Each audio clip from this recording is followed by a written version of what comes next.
ತರುವಾಯ ಯೆಹೋವನು ಎಲೀಯನಿಗೆ, ನೀನು ಈ ಸ್ಥಳವನ್ನು ಬಿಟ್ಟು ಪೂರ್ವ ದಿಕ್ಕಿಗೆ ಹೋಗಿ ಯೋರ್ದನ್ ಹೊಳೆಯ ಆಚೆಯಲ್ಲಿರುವ ಕೆರೀತ್ ಹಳ್ಳದಲ್ಲಿ ಅಡಗಿಕೋ. ಆ ಹಳ್ಳದ ನೀರು ನಿನಗೆ ಪಾನವಾಗಿರುವುದು. ನಿನಗೆ ಆಹಾರ ತಂದು ಕೊಡಬೇಕೆಂದು ಕಾಗೆಗಳಿಗೆ ಆಜ್ಞಾಪಿಸಿದ್ದೇನೆ ಎಂದು ಹೇಳಿದನು. ಅವನು ಯೆಹೋವನ ಅಪ್ಪಣೆಯಂತೆ ಯೋರ್ದನಿನ ಪೂರ್ವಕ್ಕಿರುವ ಕೆರೀತ್ ಹಳ್ಳದಲ್ಲಿ ವಾಸಿಸಿದನು. ಕಾಗೆಗಳು ಅವನಿಗೆ ಪ್ರಾತಃ ಕಾಲದಲ್ಲಿಯೂ ಸಾಯಂಕಾಲದಲ್ಲಿಯೂ ರೊಟ್ಟಿ, ಮಾಂಸ ಇವುಗಳನ್ನು ತಂದು ಕೊಡುತ್ತಿದ್ದವು. ಅವನು ಇವುಗಳನ್ನು ತಿನ್ನುತ್ತಿದ್ದನು. ಹಳ್ಳದ ನೀರು ಅವನಿಗೆ ಪಾನವಾಗಿತ್ತು. ದೇಶದಲ್ಲಿ ಮಳೆ ಇಲ್ಲದರಿಂದ ಕೆಲವು ದಿವಸಗಳಾದ ನಂತರ ಹಳ್ಳವು ಬತ್ತಿ ಹೋಯಿತು. ಹಲ್ಲೆಲೂಯ. ಕಣ್ಣುಗಳನ್ನು ಮುಚ್ಚಿ ನಾವು ಪ್ರಾರ್ಥಿಸೋಣ. ಪ್ರತಿಯೊಬ್ಬರು ಕಣ್ಣುಗಳನ್ನು ಮುಚ್ಚಿ ದೇವರು ಈ ವಾಕ್ಯಗಳ ಮೂಲಕ ನಮ್ಮೆಲ್ಲರೊಟ್ಟಿಗೆ ಮಾತಾಡಲಿ ಅಂತ ನಾವೆಲ್ಲರೂ ಪ್ರಾರ್ಥನೆ ಮಾಡೋಣ. ಎಲ್ಲರೂ ಕಣ್ಣುಗಳನ್ನು ಮುಚ್ಚಿ ಈ ಸಮಯದಲ್ಲಿ ದೇವರನ್ನು ನೋಡಿ ಆತನ ವಾಕ್ಯಗಳಿಂದ ನಮ್ಮೊಟ್ಟಿಗೆ ದೇವರು ಮಾತಾಡಲಿ ಅಂತ ನಾವು ಪ್ರಾರ್ಥನೆ ಮಾಡೋಣ. ನಮ್ಮನ್ನು ಬಹಳವಾಗಿ ಪ್ರೀತಿ ಮಾಡುವಂಥ ಯೇಸು ಸ್ವಾಮಿ ದೇವರೇ, ಒಳ್ಳೆಯ ಸಮಯಕ್ಕಾಗಿ ನಿಮಗೆ ಸ್ತೋತ್ರ ಮಾಡ್ತಾ ಇದ್ದೇನೆ. ಪವಿತ್ರಾತ್ಮನೇ, ಈ ಒಂದು ಸಮಯವನ್ನು ನಿನ್ನ ಹತೋಟಿಗೆ ತೆಗೆದುಕೋ ಕರ್ತನೆ. ಇಲ್ಲಿರುವಂಥ ಮಕ್ಕಳಿಂದ ದೊಡ್ಡವರವರೆಗೂ ಕರ್ತನೆ ನಿನ್ನ ನಿಯಂತ್ರಣದಲ್ಲಿ ತೆಗೆದುಕೊಳ್ಳಬೇಕಾಗಿ ನಾನು ಬೇಡುತ್ತಾ ಇದ್ದೇನೆ. ಪವಿತ್ರಾತ್ಮನೇ, ಮಾತನಾಡುವಂಥ ವಾಕ್ಯಗಳು ದೇವರೇ ನೀನು ಪ್ರೇರೇಪಣೆ ಮಾಡಿ ಅದನ್ನು ಅಭಿಷೇಕ ಮಾಡಿ ಅನೇಕರಿಗೆ ಈ ವಾಕ್ಯಗಳು ಜೀವ ಉಂಟು ಮಾಡುವ ಹಾಗೆ ನೀನು ಕಾರ್ಯ ಮಾಡಬೇಕಾಗಿ ನಾನು ಬೇಡುತ್ತಾ ಇದ್ದೇನೆ ಸ್ವಾಮಿ. ಆ ರೀತಿಯಾಗಿ ಮಾಡುವುದಕ್ಕಾಗಿ ಸ್ತೋತ್ರ. ಪ್ರಾರ್ಥನೆ ಕೇಳಿದ್ದಕ್ಕಾಗಿ ಸ್ತೋತ್ರ. ಸ್ತುತಿ, ಘನ, ಮಾನ, ಮಹಿಮೆಗಳನ್ನು ನಿಮ್ಮೊಬ್ಬರಿಗೆ ಸಲ್ಲಿಸುತ್ತಾ ಯೇಸುವಿನ ನಾಮದಲ್ಲಿ ಪ್ರಾರ್ಥನೆ ಮಾಡುತ್ತೇನೆ, ಒಳ್ಳೆಯ ತಂದೆಯೇ, ಆಮೇನ್. ಮೊದಲನೇದಾಗಿ ಇಲ್ಲಿ ಬಂದಿರುವಂಥ ಎಲ್ಲರನ್ನ ನಾನು ಯೇಸುವಿನ ಹೆಸರಲ್ಲಿ ಸ್ವಾಗತ ಮಾಡ್ತೇನೆ. ದೇವರು ಈ ಸಮಯದಲ್ಲಿ ನಿಮ್ಮೊಟ್ಟಿಗೆ ತನ್ನ ವಾಕ್ಯಗಳಿಂದ ಮಾತಾಡುವುದಕ್ಕೆ ಹೋಗ್ತಾ ಇದ್ದಾನೆ. ಇವತ್ತು ಎಲೀಯನ ಕುರಿತಾಗಿ ಸ್ವಲ್ಪ ಭಾಗವನ್ನು ಮಾತ್ರ ನಾವು ಧ್ಯಾನ ಮಾಡೋದಕ್ಕೆ ಹೋಗೋಣ. ಇವತ್ತಿನ ನನ್ನ ಸಂದೇಶದ ಟಾಪಿಕ್ ಏನಂದರೆ, ಹೆಡ್ಡಿಂಗ್ ಏನಂದರೆ, ತಲೆ ಬರಹ ಏನಂದರೆ, be obedient to God's voice. ದೇವರ ಸ್ವರಕ್ಕೆ ನೀನು ವಿಧೇಯನಾಗು. Be obedient to God's voice. ದೇವರ ಸ್ವರಕ್ಕೆ ನೀನು ವಿಧೇಯನಾಗು ಅನ್ನುವಂಥ ವಾಕ್ಯವನ್ನು ನೀವು ಇವತ್ತು ಕೇಳುವುದಕ್ಕೆ ಹೋಗ್ತಾ ಇದ್ದೀರ. ನಿಮಗೆಲ್ಲ ಗೊತ್ತು, ಎಲೀಯನು ದೇವರಿಂದ ಆರಿಸಿಕೊಳ್ಳಲ್ಪಟ್ಟಂಥ ಪ್ರವಾದಿ, ದೇವರ ಸೇವಕನು.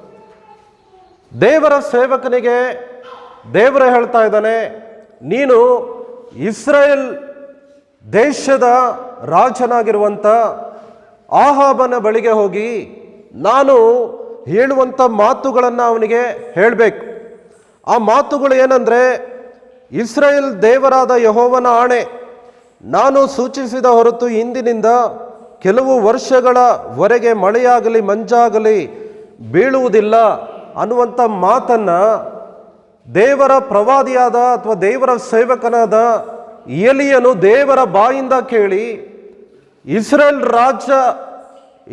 ದೇಶದ ರಾಜನಾಗಿರುವ ಆಹಾಬನ ಬಳಿಗೆ ಹೋಗಿ ದೇವರು ಹೇಳಿದ ಈ ಮಾತುಗಳನ್ನು ಮಾತ್ರ ಹೇಳಿ ಮತ್ತೆ ಅವನು ರಿಟರ್ನ್ ತನ್ನ ಸ್ಥಳಕ್ಕೆ ಅವನು ಬರ್ತಾನೆ. ರಿಟರ್ನ್ ಅವನು ತನ್ನ ಸ್ಥಳಕ್ಕೆ ಬಂದಾಗ ಆಹಾಬ ರಾಜನು ಎಲೀಯನನ್ನ ಹುಡುಕುವುದಕ್ಕಾಗಿ ತನ್ನ ದೇಶದಲ್ಲಿರುವಂಥ ಎಲ್ಲ ಸೈನಿಕರ ದಂಡುಗಳನ್ನು ಅವನ ಹಿಂದೆ ಕಳಿಸ್ತಾನೆ. ಏನಕ್ಕಂದ್ರೆ, ಒಬ್ಬ ದೇವರ ಸೇವಕನಾದ ಎಲೀಯನು ಆಹಾಬನ ಬಳಿಗೆ ಬಂದು ಅಶುಭಕರವಾದ ಮಾತುಗಳನ್ನು ಹೇಳ್ತಾ ಇದ್ದಾನೆ. ಶುಭಕರವಾದ ಮಾತುಗಳನ್ನು ಹೇಳ್ತಾ ಇಲ್ಲ. ಏನಂದ್ರೆ, ನಾನು ಸೂಚಿಸಿದ ಹೊರತು ಇಂದಿನಿಂದ ಕೆಲವು ವರ್ಷಗಳವರೆಗೆ ಮಳೆಯಾಗಲಿ ಮಂಜಾಗಲಿ ಬೀಳುವುದಿಲ್ಲ ಎಂಬುದಾಗಿ ದೇವರು ಹೇಳ್ತಾ ಇದ್ದಾನೆ. ನಾನು ಸನ್ನಿಧಿ ಸೇವೆ ಮಾಡ್ತಾ ಇರುವಂತ ಯೆಹೋವನು ನಿನಗೆ ಆಜ್ಞಾಪಿಸ್ತಾ ಇದ್ದಾನೆ ಎಂಬುದಾಗಿ ಶಾಪದ ಮಾತುಗಳಾಗಿದ್ರು ಕೂಡ ದೇವರ ಮಾತುಗಳನ್ನ ಎಲೀಯನು ಇಸ್ರೇಲ್ ದೇಶದ ಅರಸನಾಗಿರುವಂಥ ಆಹಾಬನಿಗೆ ಹೇಳಿ ತನ್ನ ಕಾರ್ಯವನ್ನು ಮುಗಿಸಿ ಅವನು ಮತ್ತೆ ತನ್ನ ಪ್ರದೇಶಕ್ಕೆ ಅಥವಾ ತನ್ನ ಮನೆಗೆ ಹೋಗ್ತಾ ಇದ್ದಾನೆ. ಇದಾದ ನಂತರ ಆಹಾಬ ರಾಜನು ಎಲೀಯನನ್ನ ಅನೇಕ ಸೈನಿಕರುಗಳನ್ನ ಪ್ರೇರೇಪಣೆ ಮಾಡಿ ಅಥವಾ ಅವರೊಟ್ಟಿಗೆ ಮಾತಾಡಿ ಎಲೀಯನನ್ನ ಹುಡುಕಬೇಕು. ಯಾವ ಕಾರ್ಯಕ್ಕಾಗಿ ಹುಡುಕಬೇಕು? ಎಲಿಯನ ಪ್ರಾಣವನ್ನು ತೆಗೆಯುವಂಥ ಕಾರ್ಯಕ್ಕಾಗಿ ಆಹಾಬ ರಾಜನು ತನ್ನ ದೇಶದ ಎಲ್ಲ ಸೈನಿಕರಿಗೆ ಆಜ್ಞಾಪಿಸ್ತಾ ಇದ್ದಾನೆ. ಹಲ್ಲೆಲೂಯಾ. ಎಲಿಯನ ಪ್ರಾಣವನ್ನು ತೆಗೆಯುವುದಕ್ಕಾಗಿ ರಾಜನು ಅವನ ದೇಶದ ಎಲ್ಲ ಸೈನಿಕರಿಗೆ ಆಜ್ಞಾಪಿಸಿದ್ದಾನೆ. ಅವನ ಹೆಂಡತಿಯಾದ ಇಜಬೆಳಲು ಕೂಡ ಎಲಿಯನನ್ನ ಕೊಲೆ ಮಾಡುವವರೆಗೂ ನಾನು ಆಹಾರ ತಿನ್ನುವುದಿಲ್ಲ, ನೀರು ಸೇವನೆ ಮಾಡುವುದಿಲ್ಲ ಎಂಬುದಾಗಿ ಆಹಾಬನ ಹೆಂಡತಿಯಾಗಿರುವಂಥ ಇಜಬೆಳಲು ಕೂಡ ಪ್ರತಿಜ್ಞೆ ಮಾಡಿದ್ದಾಳೆ. ಅವನನ್ನು ಕೊಲೆ ಮಾಡುವವರೆಗೂ, ದೇವರ ಸೇವಕನನ್ನ ಕೊಲೆ ಮಾಡುವವರೆಗೂ ಆಹಾರವಾಗಲಿ ನೀರಾಗಲಿ ನಾನು ಕೂಡ ತೆಗೆದುಕೊಳ್ಳುವುದಿಲ್ಲ ಎಂಬುದಾಗಿ ಇಜಬೆಲಳು ಕೂಡ ಪ್ರತಿಜ್ಞೆ ಮಾಡಿಕೊಂಡಿದ್ದಾಳೆ. ಈಗ ಎಲಿಯನಿಗೆ ಪ್ರಾಣದ ಭಯ ಬಂದಿದೆ. ಅವನು ತನ್ನ ಪ್ರಾಣವನ್ನು ಕಾಪಾಡಿಕೊಳ್ಳುವುದಕ್ಕೆ ಅವನು ಕಷ್ಟಪಡ್ತಾ ಇಲ್ಲ. ಅವನ ಪ್ರಾಣವನ್ನು ಕಾಪಾಡುವುದಕ್ಕಾಗಿ ದೇವರ ಆಲೋಚನೆ ಮಾಡ್ತಾ ಇದ್ದಾನೆ. ಎಲಿಯನ ಪ್ರಾಣ ಕಾಪಾಡಿಕೊಳ್ಳುವುದಕ್ಕಾಗಿ ಆಹಾಬನ ಕೈಯಿಂದ, ಅವನ ಸೈನಿಕರ ಕೈಯಿಂದ ತನ್ನನ್ನು ತಾನು ತಪ್ಪಿಸಿಕೊಳ್ಳುವುದಕ್ಕಾಗಿ ಅವನು ಪ್ರಯತ್ನ ಮಾಡ್ತಾ ಇಲ್ಲ. ಅವನ ಪ್ರಾಣ ಭಯ ಅವನಿಗೆ ಇಲ್ಲ. ಆದರೆ ಯೆಹೋವನು ಎಲಿಯನ ಪ್ರಾಣದ ಕುರಿತಾಗಿ, ಎಲಿಯನ ಅವಶ್ಯಕತೆಗಳ ಕುರಿತಾಗಿ, ಎಲಿಯನ ಸಂರಕ್ಷಣೆ ಕುರಿತಾಗಿ ಅವನನ್ನು ಆಹಾಬ ರಾಜನ ಬಳಿಗೆ ಕಳಿಸಿದ ದೇವರ ಆಲೋಚನೆ ಮಾಡ್ತಾ ಇದ್ದಾನೆ. ಪ್ರೀತಿಯ ದೇವರ ಮಕ್ಕಳೇ, ನಿನಗೆ ಪ್ರಾಣ ಭಯ ಇರುವಾಗ, ನೀನು ಆಲೋಚನೆ ಮಾಡದೇ ಇದ್ರೂ ಕೂಡ, ನಿನಗೆ ಅವಶ್ಯಕತೆಗಳು ಇರುವಾಗ, ಅದರ ಕುರಿತಾಗಿ ನೀನು ನಂಬಿಕೆಯಿಂದ ಆಲೋಚನೆ ಮಾಡದೇ ಇದ್ರೂ ಕೂಡ, ನಿನ್ನನ್ನ ತಾಯಿಯ ಗರ್ಭದಲ್ಲಿ ಉಂಟು ಮಾಡಿದ ದೇವರು, ನಿನ್ನ ಅವಶ್ಯಕತೆಗಳನ್ನು ಸಂಧಿಸುವ ದೇವರು, ಆತನು ನಿನ್ನ ಕುರಿತಾಗಿ ಆಲೋಚನೆ ಮಾಡ್ತಾನೆ. ಹಲ್ಲೆಲೂಯಾ. ಯೆಹೋವ ದೇವರು ಎಲಿಯನಿಗೆ ಮತ್ತೆ ದರ್ಶನ ಕೊಟ್ಟು ಎಲಿಯನಿಗೆ ಹೇಳ್ತಾ ಇದ್ದಾನೆ, ನೀನು ಕೆರಿತಳ್ಳದಲ್ಲಿ ಹೋಗಿ ಬಚ್ಚಿಟ್ಟಿಕೋ. ಕೆರಿತಳ್ಳ ಅಂದ್ರೆ ಕಣ್ಣೀರಿನ ತಗ್ಗು ಎಂಬುದಾಗಿ ಅರ್ಥ. ದೇವರು ಹೇಳ್ತಾ ಇದ್ದಾನೆ, ನೀನು ಕೆರಿತಳ್ಳಕ್ಕೆ ಹೋಗಿ ಅಲ್ಲಿ ನೀನು ಅಡಗಿಕೋ ಎಂಬುದಾಗಿ ದೇವರು ಹೇಳ್ತಾ ಇದ್ದಾನೆ. ಇಲ್ಲೇ ನನ್ನ ಸಂದೇಶ ಬರುವಂಥದ್ದು, be obedient to God's voice. ದೇವರ ಸ್ವರಕ್ಕೆ ನೀನು ವಿಧೇಯನಾಗು. ದೇವರ ಸ್ವರ ಎಲಿಯನಿಗೆ ಇಲ್ಲಿ ಯಾವುದು ಬರ್ತಾ ಇದೆ? ನೀನು ಕೆರಿತಳ್ಳಕ್ಕೆ ಹೋಗಿ ಅಡಗಿಕೋ. ಅವನೇನ್ ಮಾಡ್ತಾ ಇದ್ದಾನೆ? ತಕ್ಷಣವೇ ತನ್ನನ್ನು ಸಿದ್ಧ ಮಾಡಿಕೊಂಡು ಕೆರಿತಳ್ಳಕ್ಕೆ ಹೋಗಿ ಅವನು ಅಡಗಿಕೊಳ್ತಾ ಇದ್ದಾನೆ. ಯಾರು ಹೇಳ್ತಾ ಇರೋದು ಕೆರಿತಳ್ಳಕ್ಕೆ ಹೋಗು ಎಂಬುದಾಗಿ? ಯೆಹೋವ ದೇವರು ಹೇಳ್ತಾ ಇದ್ದಾನೆ. ಯೆಹೋವ ದೇವರು ಹೇಳಿದಾಗ ಮಾತ್ರ ನೀನು ಎದ್ದೇಳಬೇಕು. ದೇವರು ಹೇಳಿದ ಸ್ಥಳಕ್ಕೆ ಹೋಗ್ಬೇಕು. ಅಲ್ಲೇ ನೀನು ಇರಬೇಕು. ಎಲ್ಲಿವರೆಗೂ ಇರಬೇಕು? ದೇವರು ಮತ್ತೆ ನಿನ್ನೊಟ್ಟಿಗೆ ಮಾತಾಡುವವರೆಗೂ, ದೇವರು ಮತ್ತೆ ತನ್ನ ವಾಕ್ಯಗಳನ್ನ ನಿನಗೆ ಬೋಧನೆ ಮಾಡುವವರೆಗೂ, ಅಲ್ಲಿಂದ ನೀನು ಹೊರಗಡೆ ಬರಬೇಕೆಂಬುದಾಗಿ ದೇವರು ಹೇಳುವವರೆಗೂ ಕೆರಿತಳ್ಳದಲ್ಲೇ ನೀನು ಇರಬೇಕು. ಹಲ್ಲೆಲೂಯಾ.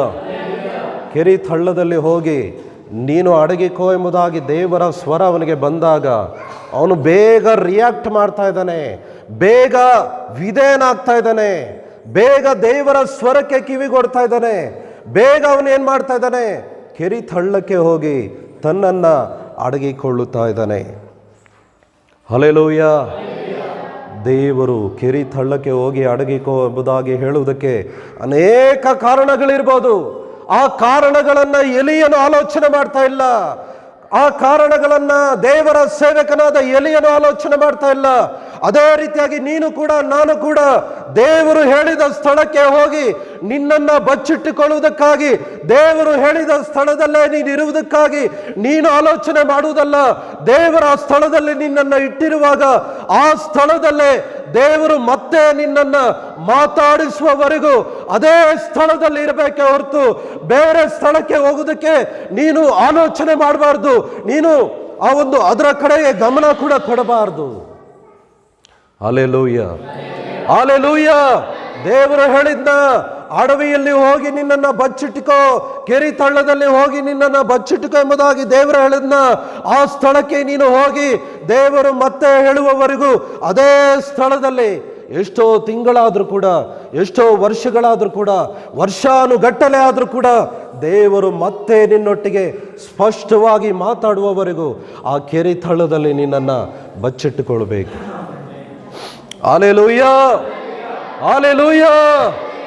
ದೇವಾದಿ ದೇವನಿಗೆ ಗೊತ್ತು, ಈ ಎಲಿಯನ ಪ್ರಾಣವನ್ನ ಎದುರು ನೋಡ್ತಾ ಇರುವಂತ ಆಹಾಬ ರಾಜನು ಅನೇಕ ಸೈನಿಕರನ್ನ ಎಲಿಯನನ್ನ ಕಂಡುಕೊಳ್ಳುವುದಕ್ಕಾಗಿ ಎಲಿಯನ ಒಂದು ಶರೀರವನ್ನ ಅಥವಾ ಅವನನ್ನ ಕಾಣುವ ಹಾಗೆ ಅನೇಕ ಸೈನಿಕರನ್ನ ಕಳಿಸಿದ್ದಾನೆ.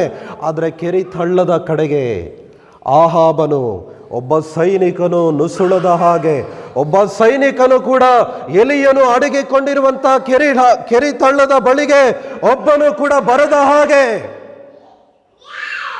ಯೆಹೋವ ದೇವರು ಮಾಡ್ತಾ ಇದ್ದಾನೆ. Hallelujah, hallelujah. ದೇವರು ಹೇಳಿದ ಸ್ಥಳದಲ್ಲೇ ನೀನಿರುವಾಗ ನಿನ್ನ ಪ್ರಾಣವನ್ನ ತೆಗೆಯುವುದಕ್ಕಾಗಿ ಎದುರು ನೋಡುತ್ತಾ ಇರುವಂತ ಒಬ್ಬ ವ್ಯಕ್ತಿ ಕೂಡ ನಿನ್ನ ಬಳಿಗೆ ನುಸುಳದ ಹಾಗೆ, ನಿನ್ನ ಬಳಿಗೆ ಬರದ ಹಾಗೆ ದೇವರು ಕಾರ್ಯ ಮಾಡ್ತಾನೆ. ಯೆಹೋವ ದೇವರು ಕಾರ್ಯ ಮಾಡ್ತಾನೆ. ದೇವರು ಹೇಳಿದ ಸ್ಥಳದಲ್ಲೇ ನೀನಿರುವಾಗ ನಿನ್ನ ಬಳಿಗೆ ಬಂದು ನಿನ್ನ ಪ್ರಾಣವನ್ನ ತೆಗೆಯುವುದಕ್ಕಾಗಿ ಯಾರು ಬರದ ಹಾಗೆ ನಿನ್ನ ದೇವರು ಕಾರ್ಯ ಮಾಡ್ತಾನೆ. ಸ್ವಲ್ಪ ಎಲ್ಲರೂ ಗಮನ ಕೊಡಬೇಕು. ಸ್ವಲ್ಪ ನಿಮ್ಮ ಗಮನ ದಯವಿಟ್ಟು ನನಗೆ ಕೊಟ್ಟರೆ ಚೆನ್ನಾಗಿರುತ್ತೆ. ಇಲ್ಲಾಂದರೆ ನಾನು ಏನೋ ಒಂದು ಸಂತೆ ಬೀದಿಯಲ್ಲಿ ಬಡ್ಕೊಂಡು ಹೋಗೋ ಥರ ಆಗುತ್ತೆ. ದಯವಿಟ್ಟು ವಾಕ್ಯಕ್ಕೆ ನೀವು ಗಮನ ಕೊಡಬೇಕು. ಹಲ್ಲೆಲೂಯಾ. ಕೆರೆ ತಳ್ಳದಲ್ಲಿ ಯಾರಿದ್ದಾರೆ ಈಗ? ದೇವರಿದ್ದಾರ? ಎಲಿಯನು ಇದ್ದಾನೆ. ಯಾರು ಹೇಳಿದ್ದು ಅಲ್ಲಿಗೆ ಹೋಗ್ಬೇಕೆಂಬುದಾಗಿ? ಯೆಹೋವ ದೇವರು ಹೇಳಿದ್ದಾನೆ. ಯೆಹೋವ ದೇವರು ಹೇಳಿದ ಸ್ಥಳವೇ ನಿನ್ನನ್ನ ಸಂರಕ್ಷಣೆ ಮಾಡುವಂತಹ ಸ್ಥಳ. ಯೆಹೋವ ದೇವರು ಹೇಳಿದ ಸ್ಥಳವೇ, ಯಾವ ಸ್ಥಳದಲ್ಲಿ ದೇವರು ನಿಮ್ಮನ್ನು ಇಟ್ಟಿದ್ದಾನೋ ಅದೇ ನಿಮ್ಮನ್ನ ಸಂರಕ್ಷಣೆ ಮಾಡುವಂತ ಸ್ಥಳ. ಯೆಹೋವನು ಹೇಳಿದ ಸ್ಥಳದಲ್ಲೇ ನೀನಿರುವುದಾದ್ರೆ ಕಾಗೆಗಳು ಬಂದು ನಿನಗೆ ಆಹಾರ ಕೊಡ್ತದೆ. ಕಾಗೆಗಳು ಬಂದು ನಿನಗೆ ಬೇಕಾದ ಎಲ್ಲ ಅವಶ್ಯಕತೆಗಳನ್ನು ಕೊಡುವಂತೆ ಆ ಸ್ಥಳಕ್ಕೆ ನಡೆಸಿದ ದೇವರು ಕಾಗೆಗಳ ಒಟ್ಟಿಗೆ ದೇವರು ಮಾತನಾಡ್ತಾನೆ. ಹಲ್ಲೆಲೂಯಾ. ದೇವರು ಹೇಳಿದ ಕೆರೆ ತಳ್ಳದಲ್ಲೇ ನೀನು ಇರುವವರೆಗೂ ಕಾಗೆಗಳು ನಿನಗೆ ಆಹಾರ ತಂದು ಕೊಡ್ತದೆ, ಕಾಗೆಗಳು ನಿನಗೆ ಮಾಂಸ ತಂದು ಕೊಡ್ತದೆ. ನೀನಿರುವಂಥ ಸ್ಥಳದಲ್ಲೇ ಯೆಹೋವನ ಪ್ರೇರೇಪಣೆಯಿಂದ, ದೇವರ ಪ್ರೇರೇಪಣೆಯಿಂದ ಕೆಲವು ಪ್ರಾಣಿಗಳು, ಕೆಲವು ಕಾಗೆಗಳು ನೀನಿರುವಂಥ ಸ್ಥಳಕ್ಕೆ ಬಂದು ನಿನಗೆ ಆಹಾರ ಕೊಡುವಂತೆ ಯೆಹೋವ ದೇವರು ಮಾಡ್ತಾನೆ. ಕೆರೆ ತಳ್ಳದಲ್ಲಿ, ಆ ಕಾಡಲ್ಲಿ ಅವನು ಇರುವಾಗ ರಾತ್ರಿ ಸಮಯದಲ್ಲಿ ಅವನಿಗೆ ಬರೀ ಕತ್ತಲು. ಹಗಲಲ್ಲಿ ಏನೋ ಕತ್ತಲಿಲ್ಲ, ರಾತ್ರಿಯಲ್ಲಿ ಕತ್ತಲು. ಅವನು ಕ್ರೂರವಾದ ಪ್ರಾಣಿಗಳಿಗೆ ಅವನು ಭಯ ಪಡಲಿಲ್ಲ. ಕ್ರೂರವಾದ ಪ್ರಾಣಿಗಳು ಎಲಿಯನ ಕಡೆಗೆ ಬರದ ಹಾಗೆ ಆ ಕ್ರೂರವಾದ ಪ್ರಾಣಿಗಳನ್ನು ಉಂಟು ಮಾಡಿದ ದೇವರ ಪ್ರಾಣಿಗಳೊಟ್ಟಿಗೆ ಮಾತನಾಡ್ತಾ ಇದ್ದಾನೆ. ಈ ಜಾಗದಲ್ಲಿ ಎಲಿಯನು ಇದ್ದಾನೆ ಎಂಬುದಾಗಿ ಎಲಿಯನನ್ನ ಆ ಸ್ಥಳಕ್ಕೆ ಕಳುಹಿಸಿದ ದೇವರಿಗೆ ಗೊತ್ತಿರೋದ್ರಿಂದ ಆ ಕ್ರೂರವಾದ ಪ್ರಾಣಿಗಳಿಗೆ ಮೈಂಡ್ನಲ್ಲಿ ಒಂದು ಆಲೋಚನೆ ಕೊಡ್ತಾ ಇದ್ದಾನೆ. ಎಲಿಯನು ಆ ಸ್ಥಳದಲ್ಲಿ ಇರುವುದರಿಂದ ಕ್ರೂರವಾದ ಪ್ರಾಣಿಗಳು ಆ ಸ್ಥಳಕ್ಕೆ ಬರದ ಹಾಗೆ ಯೆಹೋವ ದೇವರು ಕಾರ್ಯ ಮಾಡ್ತಾ ಇದ್ದಾನೆ. ಕಾಗೆಗಳು ಮಾತ್ರ ಆ ಎಲಿಯನಿಗೆ ಆಹಾರ ತಂದು ಕೊಡುವಂತ ಪಕ್ಷಿಗಳಿಗೆ ಮಾತ್ರ, ಕಾಗೆಗಳಿಗೆ ಮಾತ್ರ ಅದರೊಟ್ಟಿಗೆ ದೇವರು ಮಾತಾಡಿ ಎಲಿಯನು ಇರುವಂತ ಜಾಗಕ್ಕೆ ಹೋಗುವಂತೆ ಅವನ ಅಡ್ರೆಸ್ ಕೂಡ ಕಾಗೆಗಳಿಗೆ ಗೊತ್ತಾಗುವಂತೆ ಯೆಹೋವ ದೇವರು ಮಾಡ್ತಾ ಇದ್ದಾನೆ. ಪ್ರಾಣದ ಭಯ ಎಲಿಯನಿಗಿದೆ, ಆದರೆ ಅವನು ಭಯ ಪಡ್ತಾ ಇಲ್ಲ. ಯಾಕೆ? ಆಹಾಬನ ಕಣ್ಣುಗಳಿಗೆ ನನ್ನನ್ನು ದೇವರು ಮರೆ ಮಾಡಿದ್ದಾನೆ. ಆಹಾಬನ ಸೈನಿಕರ ಕಣ್ಣುಗಳಿಗೆ ಯೆಹೋವ ದೇವರು ನನ್ನನ್ನು ಮರೆ ಮಾಡಿದ್ದಾನೆ. ಇಜಬೇಲನ ಕಣ್ಣುಗಳಿಗೆ ನನ್ನನ್ನು ದೇವರು ಮರೆ ಮಾಡಿದ್ದಾನೆ. ಆ ಕ್ರೂರವಾದ ಪ್ರಾಣಿಗಳಿಗೂ ಕೂಡ ಯೆಹೋವ ದೇವರು ಮರೆ ಮಾಡ್ತಾರೆ ಎಂಬುದಾಗಿ ಯಾರಿಗೆ ಗೊತ್ತು? ಎಲಿಯನಿಗೆ ಗೊತ್ತು. ಆ ಕಾರ್ಯಗಳು ನಿನಗೂ ಗೊತ್ತಿರುವಾಗ ದೇವರು ನಿನ್ನ ನಂಬಿದ ಪ್ರಕಾರ ದೇವರ ಅದ್ಭುತ ಕಾರ್ಯಗಳನ್ನು ಮಾಡ್ತಾನೆ. Hallelujah, hallelujah. ಕೆರೆ ತಳ್ಳದಲ್ಲಿ ಬರೀ ಕತ್ತಲು, ಆದರೆ ಎಲಿಯನಿಗೆ ಒಳಗಡೆ ಸಮಾಧಾನ. ಕೆರಿತಳ್ಳದಲ್ಲಿ ಪ್ರಾಣದ ಭಯ ಬೇರೆಯವರಿಗೆ, ಎಲಿಯನಿಗೆ ಪ್ರಾಣದ ಭಯ ಇರಬಹುದು. ಆದರೆ ಎಲಿಯನು, ನಾನು ಮಾತನಾಡುತ್ತಾ ಇರುವಂತ ದೇವರ ಸೇವಕನ ಹೆಸರು ಎಲಿಯನು. ನಾನು ಮಾತನಾಡ್ತಾ ಇರುವಂತ ದೇವರ ಸೇವಕನ ಹೆಸರು ದೊಡ್ಡ ದೇವರ ಸೇವಕನು, ದೊಡ್ಡ ಸೇವಕನು. ಅವನು ಪ್ರಾಣದ ಭಯ ಅವನಿಗೆ ಇಲ್ಲ. ಯೆಹೋವನ ಆಜ್ಞೆಗೆ ಅವಿಧೇನಾದ್ರೆ ದೇವರ ಶಿಕ್ಷೆಗೆ ನಾನು ಪಾತ್ರನಾಗ್ತೀನಿ. ಇದೊಂದೇ ಅವನಿಗೆ ಭಯ, ಅವನಿಗೆ ಪ್ರಾಣದ ಭಯವಿಲ್ಲ. ಪ್ರೀತಿಯ ದೇವರ ಮಕ್ಕಳೇ, ದೇವರ ವಾಕ್ಯಕ್ಕೆ ನಾವು ವಿಧೇಯರಾಗಬೇಕು. ಅದಕ್ಕೆ ಮಾತ್ರ ನಮಗೆ ಭಯ ಇರಬೇಕು. ದೇವರ ಮೇಲೆ ಮಾತ್ರ ನಮಗೆ ಭಯ ಇರಬೇಕು. ದೇವರ ವಾಕ್ಯಕ್ಕೆ ನಾನು ವಿಧೇಯನಾದ್ರೆ ದೇವರ ಶಿಕ್ಷೆಗೆ ನಾನು ಪಾತ್ರನಾಗ್ತೀಯ, ನೀನು ಪಾತ್ರನಾಗ್ತೀಯ ಅನ್ನುವಂಥ ಭಯ ಮಾತ್ರ ನಿಮ್ಗಿದ್ರೆ ಸಾಕು. ಉಳಿದ ಎಲ್ಲ ಕಾರ್ಯವನ್ನ ಯೆಹೋವ ದೇವರು ಮಾಡ್ತಾನೆ. ಕಾಗೆಗಳು ಎಲಿಯನಿಗೆ ಮಾಂಸವನ್ನ, ಆಹಾರವನ್ನ ತಂದು ಕೊಡುತ್ತಾ ಇದ್ದವು. Hallelujah, hallelujah, hallelujah. ಕಾವ್ ಕಾವ್ ಎಂಬುದಾಗಿ ಮಾಂಸ ತಿನ್ನುತ್ತಾ ಇರುವಂತ ಕಾಗೆಗಳ ಮೈಂಡಲ್ಲಿ ಎಲಿಯನಿಗೆ ನಾನು ತಿನ್ನುವಂತ ಈ ಮಾಂಸವನ್ನ ಕೊಡಬೇಕೆಂಬುದಾಗಿ ಯೆಹೋವ ದೇವರು ಕಾಗೆಗಳನ್ನ ಉಂಟು ಮಾಡಿದ ದೇವರು ಆ ಮೈಂಡಲ್ಲಿ, ಕಾಗೆಗಳ ಮೈಂಡಲ್ಲಿ ಎಲಿಯನಿಗೆ ಈ ಆಹಾರ ಕೊಡಬೇಕೆಂಬುದಾಗಿ ಯೆಹೋವ ದೇವರು ಮಾಡ್ತಾ ಇದ್ದಾನೆ. ಕರ್ತನಾದ ಯೇಸು ಕ್ರಿಸ್ತನು ಮಾಡ್ತಾ ಇದ್ದಾನೆ. ದೇವರು ಹೇಳುವವರೆಗೂ ಕೆರಿತಳ್ಳದಲ್ಲೇ ಎಲಿಯ ಎಲಿಯ ಎಲಿಯ, ದೇವರ ಮಕ್ಕಳೇ, ದೇವರ ಮಕ್ಕಳೇ, ದೇವರು ಹೇಳುವವರೆಗೂ, ದೇವರು ಮತ್ತೆ ಈ ಸ್ಥಳವನ್ನು ಬಿಟ್ಟು ಬೇರೆ ಸ್ಥಳಕ್ಕೆ ನೀನು ಹೋಗ್ಬೇಕೆಂಬುದಾಗಿ ಸ್ಪಷ್ಟವಾಗಿ ದೇವರು ನಿನ್ನೊಟ್ಟಿಗೆ ಮಾತಾಡುವವರೆಗೂ ನೀನು ಅದೇ ಸ್ಥಳದಲ್ಲಿ ಇರಬೇಕೆಂಬುದಾಗಿ ದೇವರು ಇಷ್ಟಪಡ್ತಾನೆ. ಕೆರಿತಳ್ಳದಲ್ಲಿರುವಾಗ ಕ್ರೂರವಾದ ಹಾವುಗಳು, ಕ್ರೂರವಾದ ಪ್ರಾಣಿಗಳು, ಕ್ರೂರವಾದ ಕಾರ್ಯಗಳು ನಡೀತದೆ ಎಂಬುದಾಗಿ ಎಲಿಯನಿಗೆ ಭಯ ಇಲ್ಲ. ಅವನಿಗಿರುವಂಥ ಭಯ ಏನು ಗೊತ್ತಾ? ನನ್ನ ದೇವರ ಆಜ್ಞೆಗೆ ನಾನು ಅವಿಧೇಯನಾಗಬಾರ್ದು, ನನ್ನ ದೇವರ ಆಜ್ಞೆಗೆ ನಾನು ಅವಿಧೇಯನಾಗಬಾರ್ದು. ಯೆಹೋವ ದೇವರು ನನ್ನ ಪ್ರಾಣವನ್ನು ಎದುರು ನೋಡ್ತಾ ಇರುವಂತ ಅಹಾಬನ ಕಣ್ಣಿಗೆ ಮರೆ ಮಾಡಿದ್ದಾನೆ.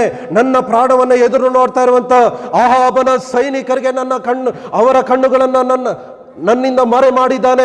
ಇಜಬೆಲಳ ಕಣ್ಣುಗಳಿಗೆ ನನ್ನ ಪ್ರಾಣವನ್ನು ಮರೆ ಮಾಡಿದ್ದಾನೆ, ನನ್ನನ್ನು ಮರೆ ಮಾಡಿದ್ದಾನೆ. ನನಗೆ ಬೇಕಾದದ್ದು ನನ್ನ ಕಣ್ಣು ಮುಂದೆ ಬರುವಂತೆ ದೇವರು ಮಾಡಿದ್ದಾನೆ. ನನಗೆ ಬೇಕಾದ ಆಹಾರದ ಒಂದು ಪಾನೀಯದ ಅವಶ್ಯಕತೆಗಳನ್ನು, ಹಳ್ಳದ ನೀರು ನಿನಗೆ ಪಾನವಾಗಿರುತ್ತೆ ಅಂತ ದೇವರು ಹೇಳಿದನಲ್ವಾ. ದೇವರು ನಂಬಿಗಸ್ತನು, ಆದರೆ ನೀವು ದೇವರಿಗೆ ನಂಬಿಗಸ್ತರಾಗಿರಬೇಕು. ದೇವರು ನಿನಗೆ ನಂಬಿಗಸ್ತನಾಗಿರುವಾಗ ನೀನು ದೇವರ ವಾಕ್ಯಕ್ಕೆ ವಿಧೇಯನಾಗಿ ನಂಬಿಗಸ್ತನಾಗಿರಬೇಕು. Be obedient to God's voice. ದೇವರ ಸ್ವರಕ್ಕೆ ನೀನು ಬೇಗ ವಿಧೇಯನಾಗಬೇಕು. ಇದರಲ್ಲೇ ನಾವು ಬೇಗ ಎಡವಿ ಬೀಳೋದು. ಕೆಲವು ವಿಶ್ವಾಸಿಗಳು ಪಾಪದಲ್ಲಿ ಬಿದ್ದು ಹೋಗಿರ್ತಾರೆ. ಆ ಪಾಪದ ಬಂಧನದಿಂದ ಹೊರಗಡೆ ಬರೋಕ್ಕೆ ಆಗಲ್ಲ. ಆ ಪಾಪ ಅವರನ್ನು ಕಂಟ್ರೋಲ್ ಮಾಡ್ತಾ ಇದೆ. ದೇವರ ಮಕ್ಕಳು ಪಾಪವನ್ನು ಕಂಟ್ರೋಲ್ ಮಾಡಬೇಕು, ಆದರೆ ದೇವರ ಮಕ್ಕಳನ್ನು ಪಾಪ ನಿಯಂತ್ರಣ ಮಾಡ್ತಾ ಇದೆ. ಏನು ಗೊತ್ತಾ ಕಾರಣ? ದೇವರ ವಾಕ್ಯಕ್ಕೆ, ದೇವರ ಸ್ವರಕ್ಕೆ ಕಿವಿಗೊಡದೇ ಇರುವುದೇ ಕಾರಣ. ದೇವರ ವಾಕ್ಯವನ್ನು ಓದದೇ ಇರುವುದು ಕಾರಣ. ದೇವರ ವಾಯ್ಸ್ ಅನ್ನು ಕೇಳಿ ವಿಧೇಯರಾಗದೇ ಇರುವುದು ಕಾರಣ. ದೇವರ ಸ್ವರ ಕೇಳಿ ಕೆರಿತಳ್ಳಕ್ಕೆ ನಾನು ಹೋಗ್ಬೇಕಾ, ಅಡವಿಗೆ ಹೋಗ್ಬೇಕಾ, ಈ ಪಟ್ಟಣದಿಂದ, ಇಸ್ರಾಯೇಲ್ ಪಟ್ಟಣದಿಂದ ಅಡವಿಗೆ ಹೋಗ್ಬೇಕೆಂಬುದಾಗಿ ದೇವರು ಹೇಳ್ತಾ ಇದ್ದಾನಲ್ವಾ. ನಾನು ಇಷ್ಟೊಂದು ಕಷ್ಟಪಟ್ಟು ಅಲ್ಲಿಗೆ ಹೋಗ್ಬೇಕಾ? ರಾತ್ರಿಯಲ್ಲಿ ಏನು ಮಾಡೋದು? ನೀರಿಗೆ ಏನು ಮಾಡೋದು? ಆಹಾರಕ್ಕೆ ಏನು ಮಾಡೋದು? ಇದೇ ಆಲೋಚನೆ ನಮ್ಮದು. ದೇವರು ಹೇಳಿದ್ನ ಅಲ್ಲಿ ಹೋಗ್ಬಿಡು, ದೇವರು ಹೇಳಿದ್ನ ಕೆರಿತಳ್ಳಕ್ಕೆ ಹೋಗುವಂತ, ಆ ಕೆರಿತಳ್ಳಕ್ಕೆ ಹೋಗಿ ನಿನ್ನನ್ನು ಅಡಗಿಕೋ, ಬಚ್ಚಿಟ್ಕೋ. ಆ ಸ್ಥಳದಲ್ಲಿ ನೀನಿದೆಯಾ ಅಂತ ಆ ಸ್ಥಳಕ್ಕೆ ನಡೆಸಿದ ದೇವರಿಗೆ ಗೊತ್ತು. ಆ ಸ್ಥಳದಲ್ಲಿ ನೀನು ಹೊಟ್ಟೆ ಹಸಿವಿನಿಂದ ಇದೆಯಾ ಅಂತ ಆ ದೇವರಿಗೆ ಗೊತ್ತು. ಆ ಸ್ಥಳದಲ್ಲಿ ನಿನಗೆ ಬಾಯಾರಿಕೆ ಆಗ್ತಾ ಇದೆ ಅಂತ ದೇವರಿಗೆ ಗೊತ್ತು. ಆ ಸ್ಥಳದಲ್ಲಿ ನಿನ್ನ ಆರೋಗ್ಯವನ್ನು ನೋಡ್ಕೊಳ್ಳೋಕ್ಕೆ ಯಾವ ವೈದ್ಯನೂ ಇಲ್ಲ ಅಂತ ದೇವರಿಗೆ ಗೊತ್ತು. ಆ ಸ್ಥಳದಲ್ಲಿ ನೀನು ಪ್ರಾಣದ ಭಯದಿಂದ ಇದೆಯಾ ದೇವರಿಗೆ ಗೊತ್ತು. ಆ ಸ್ಥಳದಲ್ಲಿ ನಿನಗೆ ಬಟ್ಟೆಗಳು ಬೇಕು ದೇವರಿಗೆ ಗೊತ್ತು. ಆ ಸ್ಥಳದಲ್ಲಿ ಭಯ ಇರ್ತದೆ, ಸಮಾಧಾನ ಇರೋದಿಲ್ಲ ದೇವರಿಗೆ ಗೊತ್ತು. ನೀನು ಯಾವುದೆಲ್ಲ ಆಲೋಚನೆ ಮಾಡ್ತೀಯ ಅದೆಲ್ಲ ದೇವರಿಗೆ ಗೊತ್ತು.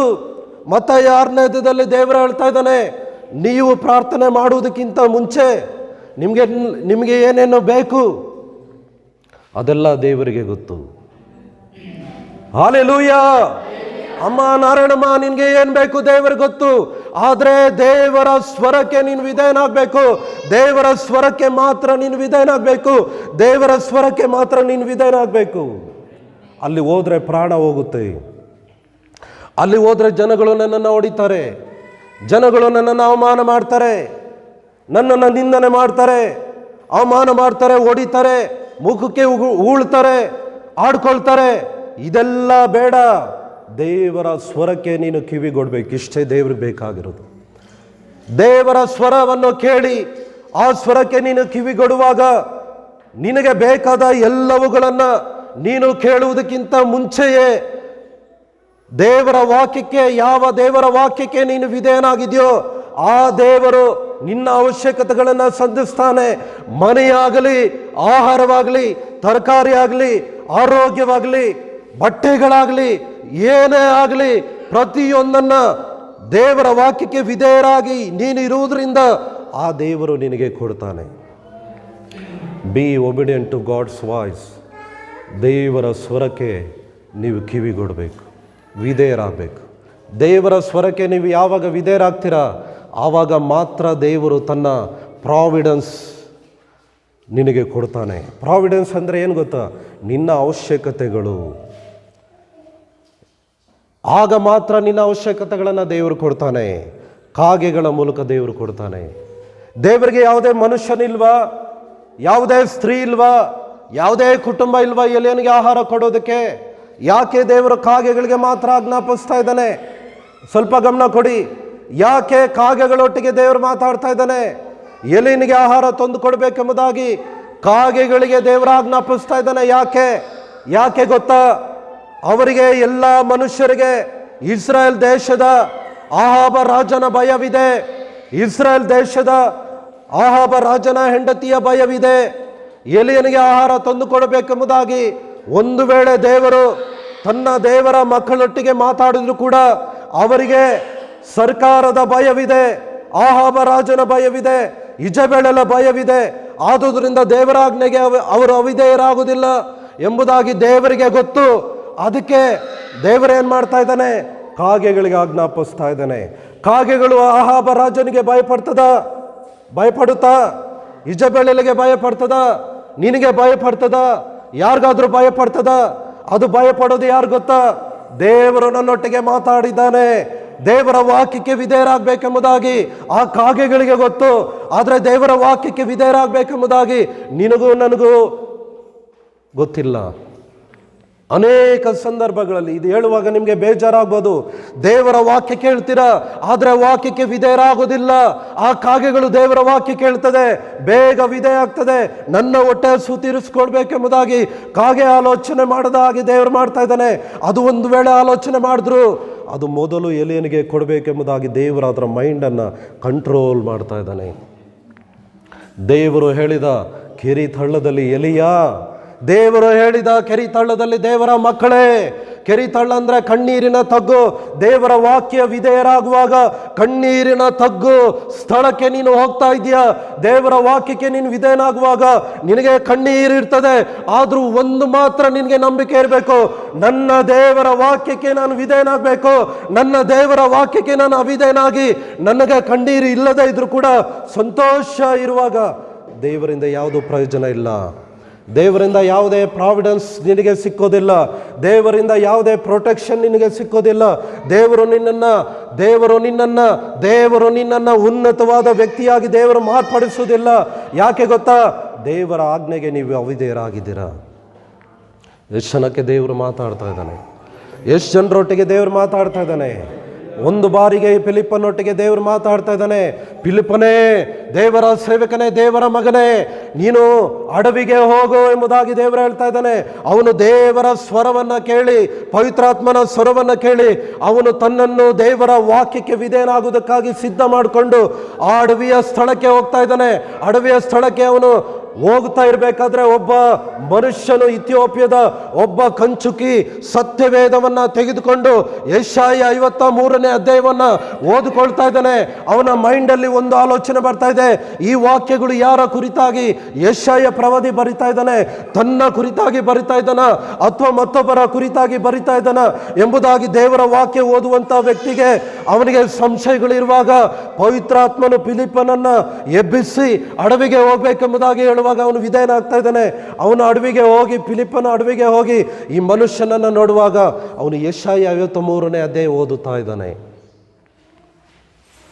ಫಿಲಿಪ್ಪನ ಅವನನ್ನು ಕೇಳ್ತಾ ಇದ್ದಾನೆ, ಎಲೆ ಈ ಮನುಷ್ಯನೇ, ನೀನು ಓದುವಂಥ ಯೆಶಾಯನ ಪುಸ್ತಕ 53ನೇ ಅಧ್ಯಾಯ ಓದ್ತಾ ಇದೆಯಲ್ಲ, ಈ ವಾಕ್ಯಗಳು ನಿನಗೆ ಅರ್ಥ ಆಗ್ತಾ ಇದೆಯಾ? ಅವನು ಹೇಳ್ತಾ ಇದ್ದಾನೆ, ಯಾರಾದರೂ ಅರ್ಥ ಹೇಳಿದ್ರೆ ಮಾತ್ರ ನನಗೆ ಅರ್ಥ ಆಗ್ತದೆ ಅಂತ ಅವನು ಹೇಳ್ತಾ ಇದ್ದಾನೆ. ಫಿಲಿಪ್ಪನು ರಥದಲ್ಲಿ ಕೂತ್ಕೊಳ್ತಾ ಇದ್ದಾನೆ. ರಥದಲ್ಲಿ ಕೂತ್ಕೊಂಡು ಇದೇ ವಾಕ್ಯಗಳನ್ನು ಆಧಾರ ಮಾಡಿಕೊಂಡು ಯೇಸು ಸ್ವಾಮಿ ಕಲ್ವಾರಿ ಶಿಲುಬೆಯಲ್ಲಿ ಯಾವ ರೀತಿಯಾಗಿ ಸತ್ತ, ಯಾರಿಗಾಗಿ ಸತ್ತ, ಆತನು ಇವಾಗ ಹೇಗಿದ್ದಾನೆ, ಆತನು ಜೀವಂತವಾಗಿದ್ದಾನೆ, ದೇವರ ಸುವಾರ್ತೆಯನ್ನ, ದೇವರ ವಾಕ್ಯಕ್ಕೆ ವಿಧೇಯನಾದ ಫಿಲಿಪ್ಪನು ದೇವರ ವಾಕ್ಯ ಅರ್ಥವಾಗದ ಆ ಕಂಚುಕಿಗೆ, ಇಥಿಯೋಪ್ಯದ ಕಂಚುಕಿಗೆ ಬೋಧನೆ ಮಾಡ್ತಾ ಇದ್ದಾನೆ. Hallelujah, hallelujah. ದೇವರ ವಾಕ್ಯವನ್ನ ಕೇಳಿ ಆ ದೇವರ ವಾಕ್ಯಕ್ಕೆ ನೀನು ವಿಧೇಯನಾದಾಗ ಒಂದು ಆತ್ಮವನ್ನ, ಒಂದು ವಾಕ್ಯವನ್ನ ಓದಿ, ಕೆಲವು ವಾಕ್ಯಗಳನ್ನು ಓದಿ ಸಂಶಯ ಪಡ್ತಾ ಇರುವಂತ, ಅರ್ಥವಾಗದೆ ಕಷ್ಟಪಡ್ತಾ ಇರುವಂತ ಆ ವ್ಯಕ್ತಿಗೆ ನೀನು ರಕ್ಷಣೆ ಮಾಡುವುದಕ್ಕೆ ಸಾಧ್ಯವಾಗ್ತದೆ. ದೇವರ ವಾಕ್ಯಕ್ಕೆ ದೇವರ ಮಕ್ಕಳೇ ವಿಧೇಯರಾಗುವುದನ್ನು ನೀವು ಕಲಿಬೇಕು. ಪಾಪದ ಬಂಧನಗಳಲ್ಲಿ ಸಿಕ್ಕಿ ಒದ್ದಾಡ್ತಾ ಇರೋದು ಏನಕ್ಕೆ ಕಾರಣ ಗೊತ್ತಾ? ಅದರಿಂದ ನೀನು ಬಿಡಿಸ್ಕೊಳ್ಳೋದಕ್ಕೆ ಆಗದೆ ಇರೋದು ಏನು ಕಾರಣ ಗೊತ್ತಾ? ನೀನು ಮಾತಾಡುವಂಥ ಕೆಟ್ಟ ಮಾತುಗಳು ನಿನ್ನ ಈ ನಾಲ್ಗೆಯಿಂದ ಬಿಡೋದಕ್ಕಾಗ್ತಾ ಇಲ್ಲ. ಏನಕ್ಕೆ ಗೊತ್ತಾ? ದೇವರ ಸ್ವರ ನೀವು ಕೇಳ್ತಾ ಇಲ್ಲ. ದೇವರ ಸ್ವರ ಕೇಳಿ ಆ ವಾಕ್ಯಗಳಿಗೆ ವಿಧೇಯರಾಗ್ತಾ ಇಲ್ಲ. ಆ ಪಾಪದ ಕಟ್ಟುಗಳು ನಿಮ್ಮ ಒಳಗಡೆ ಇರೋದ್ರಿಂದ, ಆ ಪಾಪದ ಭಾರ ನಿಮ್ಮ ಮೇಲೆ ಇರೋದ್ರಿಂದ ಅದು ನಿಮ್ಮನ್ನ ನಿಯಂತ್ರಣ ಮಾಡ್ತಾ ಇದೆ. ದೇವರು ಹೇಳ್ತಾ ಇದ್ದಾನೆ, ದೇವರು ನಿನಗೆ ಅಧಿಕಾರ ಕೊಟ್ಟಿದ್ದಾನೆ, ಅದನ್ನ ನೀನು ನಿಯಂತ್ರಣ ಮಾಡಬೇಕು. ಅದರ ಮೇಲೆ ನಿನಗೆ ದೇವರ ಅಧಿಕಾರ ಕೊಟ್ಟಿದ್ದಾನೆ. ಆದರೆ ಅದೇನು ಮಾಡ್ತಾ ಇದೆ ಗೊತ್ತಾ? ಅದು ನಿನ್ನನ್ನು ನಿಯಂತ್ರಣ ಮಾಡ್ತಾ ಇದೆ. ನಿನ್ನ ನಾಲಿಗೆಯ ಮಾತುಗಳು ದೇವರ ಮಕ್ಕಳು ಮಾತಾಡದ ಹಾಗೆ, ದೇವರ ಅನ್ಯ ಜನಗಳು ಮಾತಾಡುವಂಥ ಮಾತುಗಳು ಮಾತಾಡುವುದಕ್ಕೆ ಕಾರಣ ಏನು ಗೊತ್ತಾ? ದೇವರ ಸ್ವರಕ್ಕೆ ನೀನು ಕಿವಿಗೊಡದೇ ಇರುವುದೇ ಕಾರಣ. ದೇವರ ಆಜ್ಞೆಗೆ ನೀನು ವಿಧೇಯನಾಗದೇ ಇರುವುದೇ ಕಾರಣ. ದೇವರು ಹೇಳ್ತಾ ಇದ್ದಾನೆ, ಹೊಲಸು ಮಾತುಗಳು ನಿನ್ನ ನಾಲಿಗೆಯಿಂದ ಬರಬಾರ್ದು. ಪ್ರಾರ್ಥನೆ ಇರುವಂಥ ದಿನಗಳಲ್ಲಿ ನಾವು ದೇವರ ಆಲಯಕ್ಕೆ ಬಂದು ಕೈಗಳನ್ನೆತ್ತಿ ದೇವರಿಗೆ ನಾವು ಸ್ತೋತ್ರ ಮಾಡ್ತೀವಿ. ಆದರೆ ಮನೆಗಳಿಗೆ ಹೋದ ನಂತರ ಅದೇ ನಾಲಿಗೆಯಿಂದ, ಯಾವ ನಾಲಿಗೆಯಿಂದ ದೇವರಿಗೆ ಸ್ತೋತ್ರ ಮಾಡಿದೆಯೋ ಅದೇ ನಾಲಿಗೆಯಿಂದ ಜನಗಳನ್ನು ಅಥವಾ ನಿನ್ನ ಹೆಂಡತಿಯನ್ನು, ನಿನ್ನ ಗಂಡನನ್ನು, ನಿನ್ನ ಮಕ್ಕಳನ್ನು, ನಿನ್ನ ತಂದೆಯನ್ನು, ತಾಯಿಯನ್ನು ಹೊಲಸಾದ ಮಾತುಗಳಿಂದ ಮಾತಾಡುವಂಥ ದೇವರ ಮಕ್ಕಳೇ, ಇವತ್ತು ದೇವರಾತ್ಮನು ನಿಮಗೆ ಎಚ್ಚರಿಕೆ ಕೊಡ್ತಾ ಇದ್ದಾನೆ.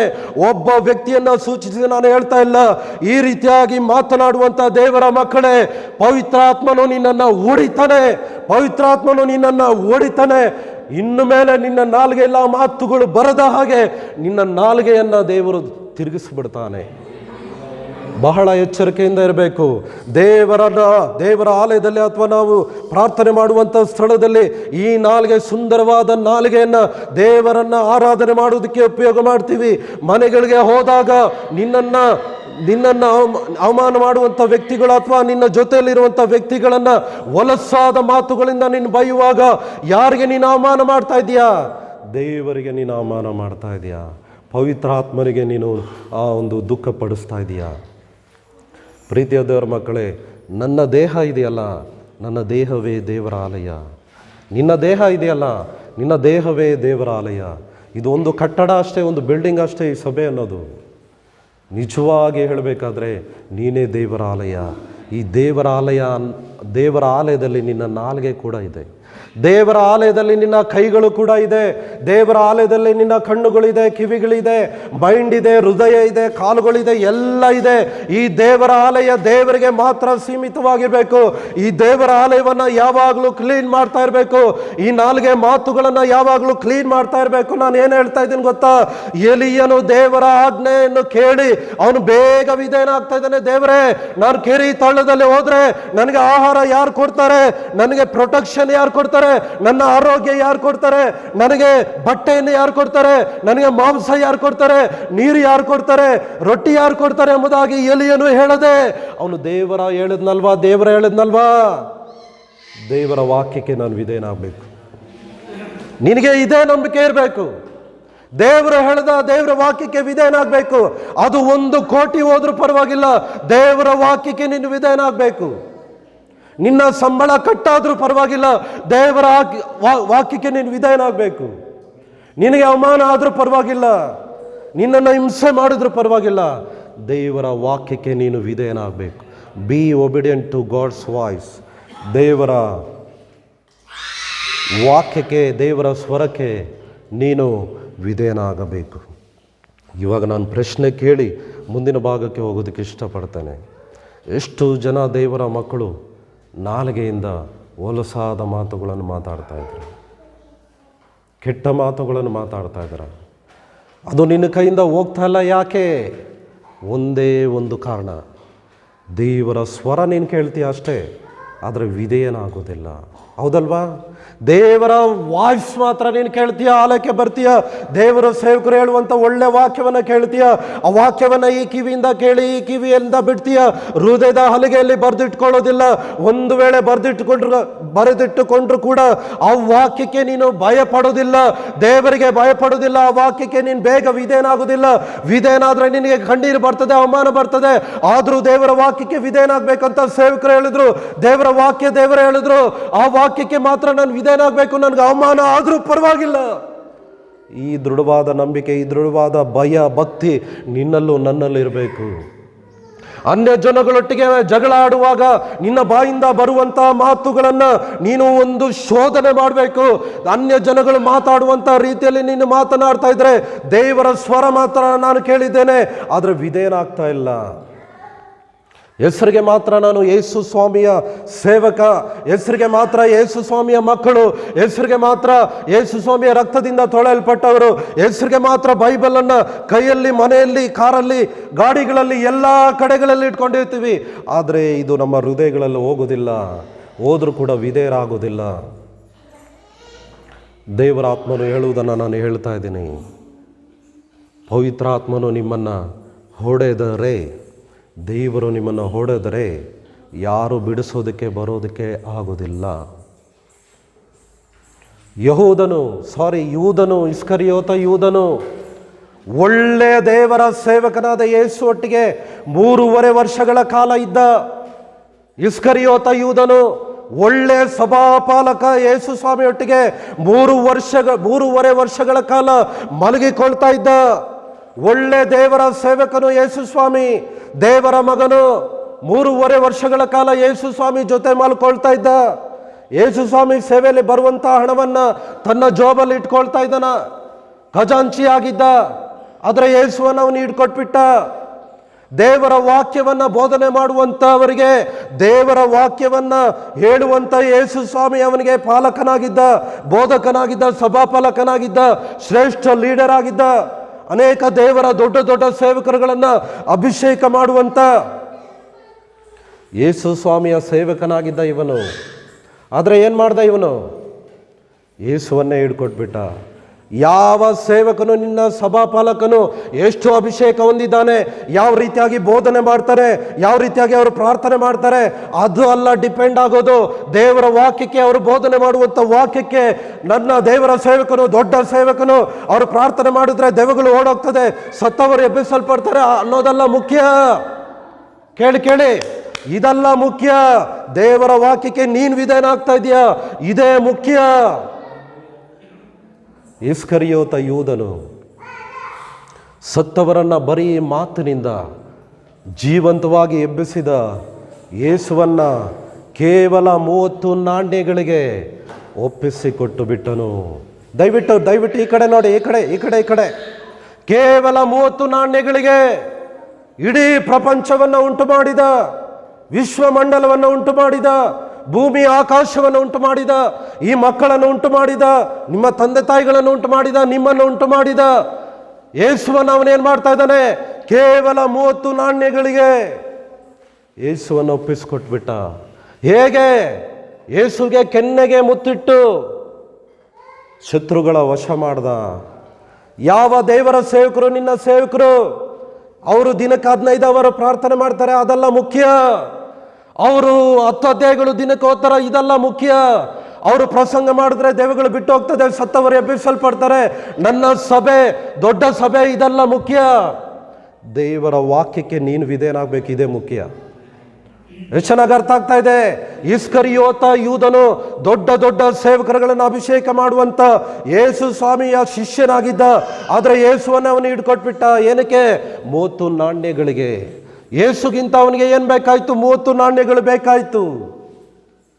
30 ನಾಣ್ಯ ಬೇಕಾ? ಈಗ ನಿನಗೆ ಕೇಳಿದ್ರೆ ನೀವು ಉತ್ತರ ಕೊಡಿ, ನಿಮ್ಮ ಮೈಂಡಲ್ಲೇ ಉತ್ತರ ಹಾಕ್ಕೊಳ್ಳಿ. ನಿನಗೆ ಯೇಸು ಬೇಕಾ? 30 ನಾಣ್ಯ ಬೇಕಾ? ಯೇಸು ಬೇಕಾ? ನಿನಗೆ ಸಂಬಳ ಬೇಕಾ? ಸಂಬಳನೇ ಬೇಕು. ನಿನಗೆ ಯೇಸು ಬೇಕಾ? ಅಥವಾ ದೇವರ ವಾಕ್ಯಕ್ಕೆ ಅವಿಧೇಯರಾಗುವುದು ಬೇಕಾ? ಪ್ರೀತಿಯ ದೇವರ ಮಕ್ಕಳೇ, ಪವಿತ್ರಾತ್ಮನು ನನ್ನೊಟ್ಟಿಗೆ, ನನ್ನ ಮೂಲಕ ನಿಮ್ಮೊಟ್ಟಿಗೆ ಸ್ಪಷ್ಟವಾಗಿ ಮಾತನಾಡ್ತಾ ಇದ್ದಾನೆ. ಸ್ಪಷ್ಟವಾಗಿ ದೇವರು ಮಾತನಾಡ್ತಾ ಇದ್ದಾನೆ.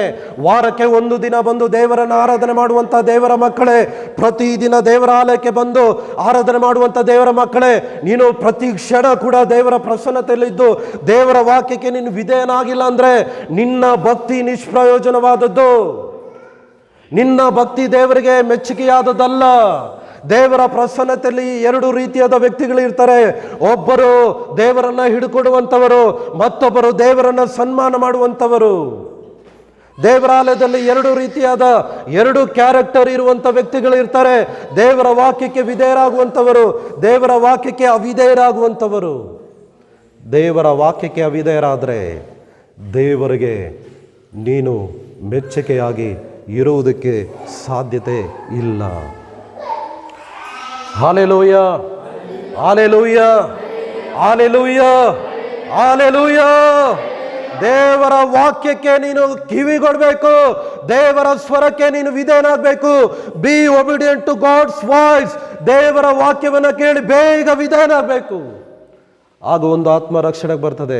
ಆಗ ನಿನ್ನ ಮನೆಯವರು ಆಶೀರ್ವಾದ ಅಂತಾರೆ, ಅಯ್ಯೋ ನನ್ನ ಮಗನ ಬಾಯಿಂದ ಕೆಟ್ಟ ಹೊಲಸು ಮಾತುಗಳು ಬರ್ತಾ ಇಲ್ವಲ್ಲ, ಅಯ್ಯೋ ನನ್ನ ಮಗಳ ಬಾಯಿಂದ ಹೊಲಸು ಮಾತುಗಳು ಬರ್ತಾ ಇಲ್ವಲ್ಲ, ಏನೋ ಒಂದು ಬದಲಾವಣೆ ಆಗಿದೆಯಲ್ಲ, ಏನೋ ಈ ಬ್ರದರಲ್ಲಿ ಯವನಸ್ಥನಲ್ಲಿ ಏನೋ ಒಂದು ಬದಲಾವಣೆ ಆಗಿದೆಯಲ್ಲ, ಇರಬಹುದು ಎಂಬುದಾಗಿ ಅವರು ಆಲೋಚನೆ ಮಾಡ್ತಾರೆ. ನೀನು ಬದಲಾದ ರೀತಿಯಲ್ಲಿ ಅವರು ಬದಲಾಗುವುದಕ್ಕೆ ನಿನ್ನನ್ನು ಅವರು ಉಪಯೋಗ ಮಾಡ್ತಾರೆ. ದೇವರು ನಿನ್ನನ್ನು ಉಪಯೋಗ ಮಾಡ್ತಾನೆ. ಅದನ್ನು ಬಿಟ್ಟು ನಿನ್ನ ಕುಟುಂಬದವರು ನಿನ್ನ ಕುರಿತಾಗಿ ಹೇಳುವಂಥ ಸಾಕ್ಷಿ, ಒಳ್ಳೆ ಸಾಕ್ಷಿಯಾಗಿರ್ಬೇಕಾದ್ರೆ ನೀನು ದೇವರ ವಾಕ್ಯಕ್ಕೆ ವಿಧೇಯನಾಗಬೇಕು ಮತ್ತು ದೇವರ ವಾಕ್ಯಕ್ಕೆ ಮಾತ್ರ ನೀನು ವಿಧೇಯನಾಗಬೇಕು.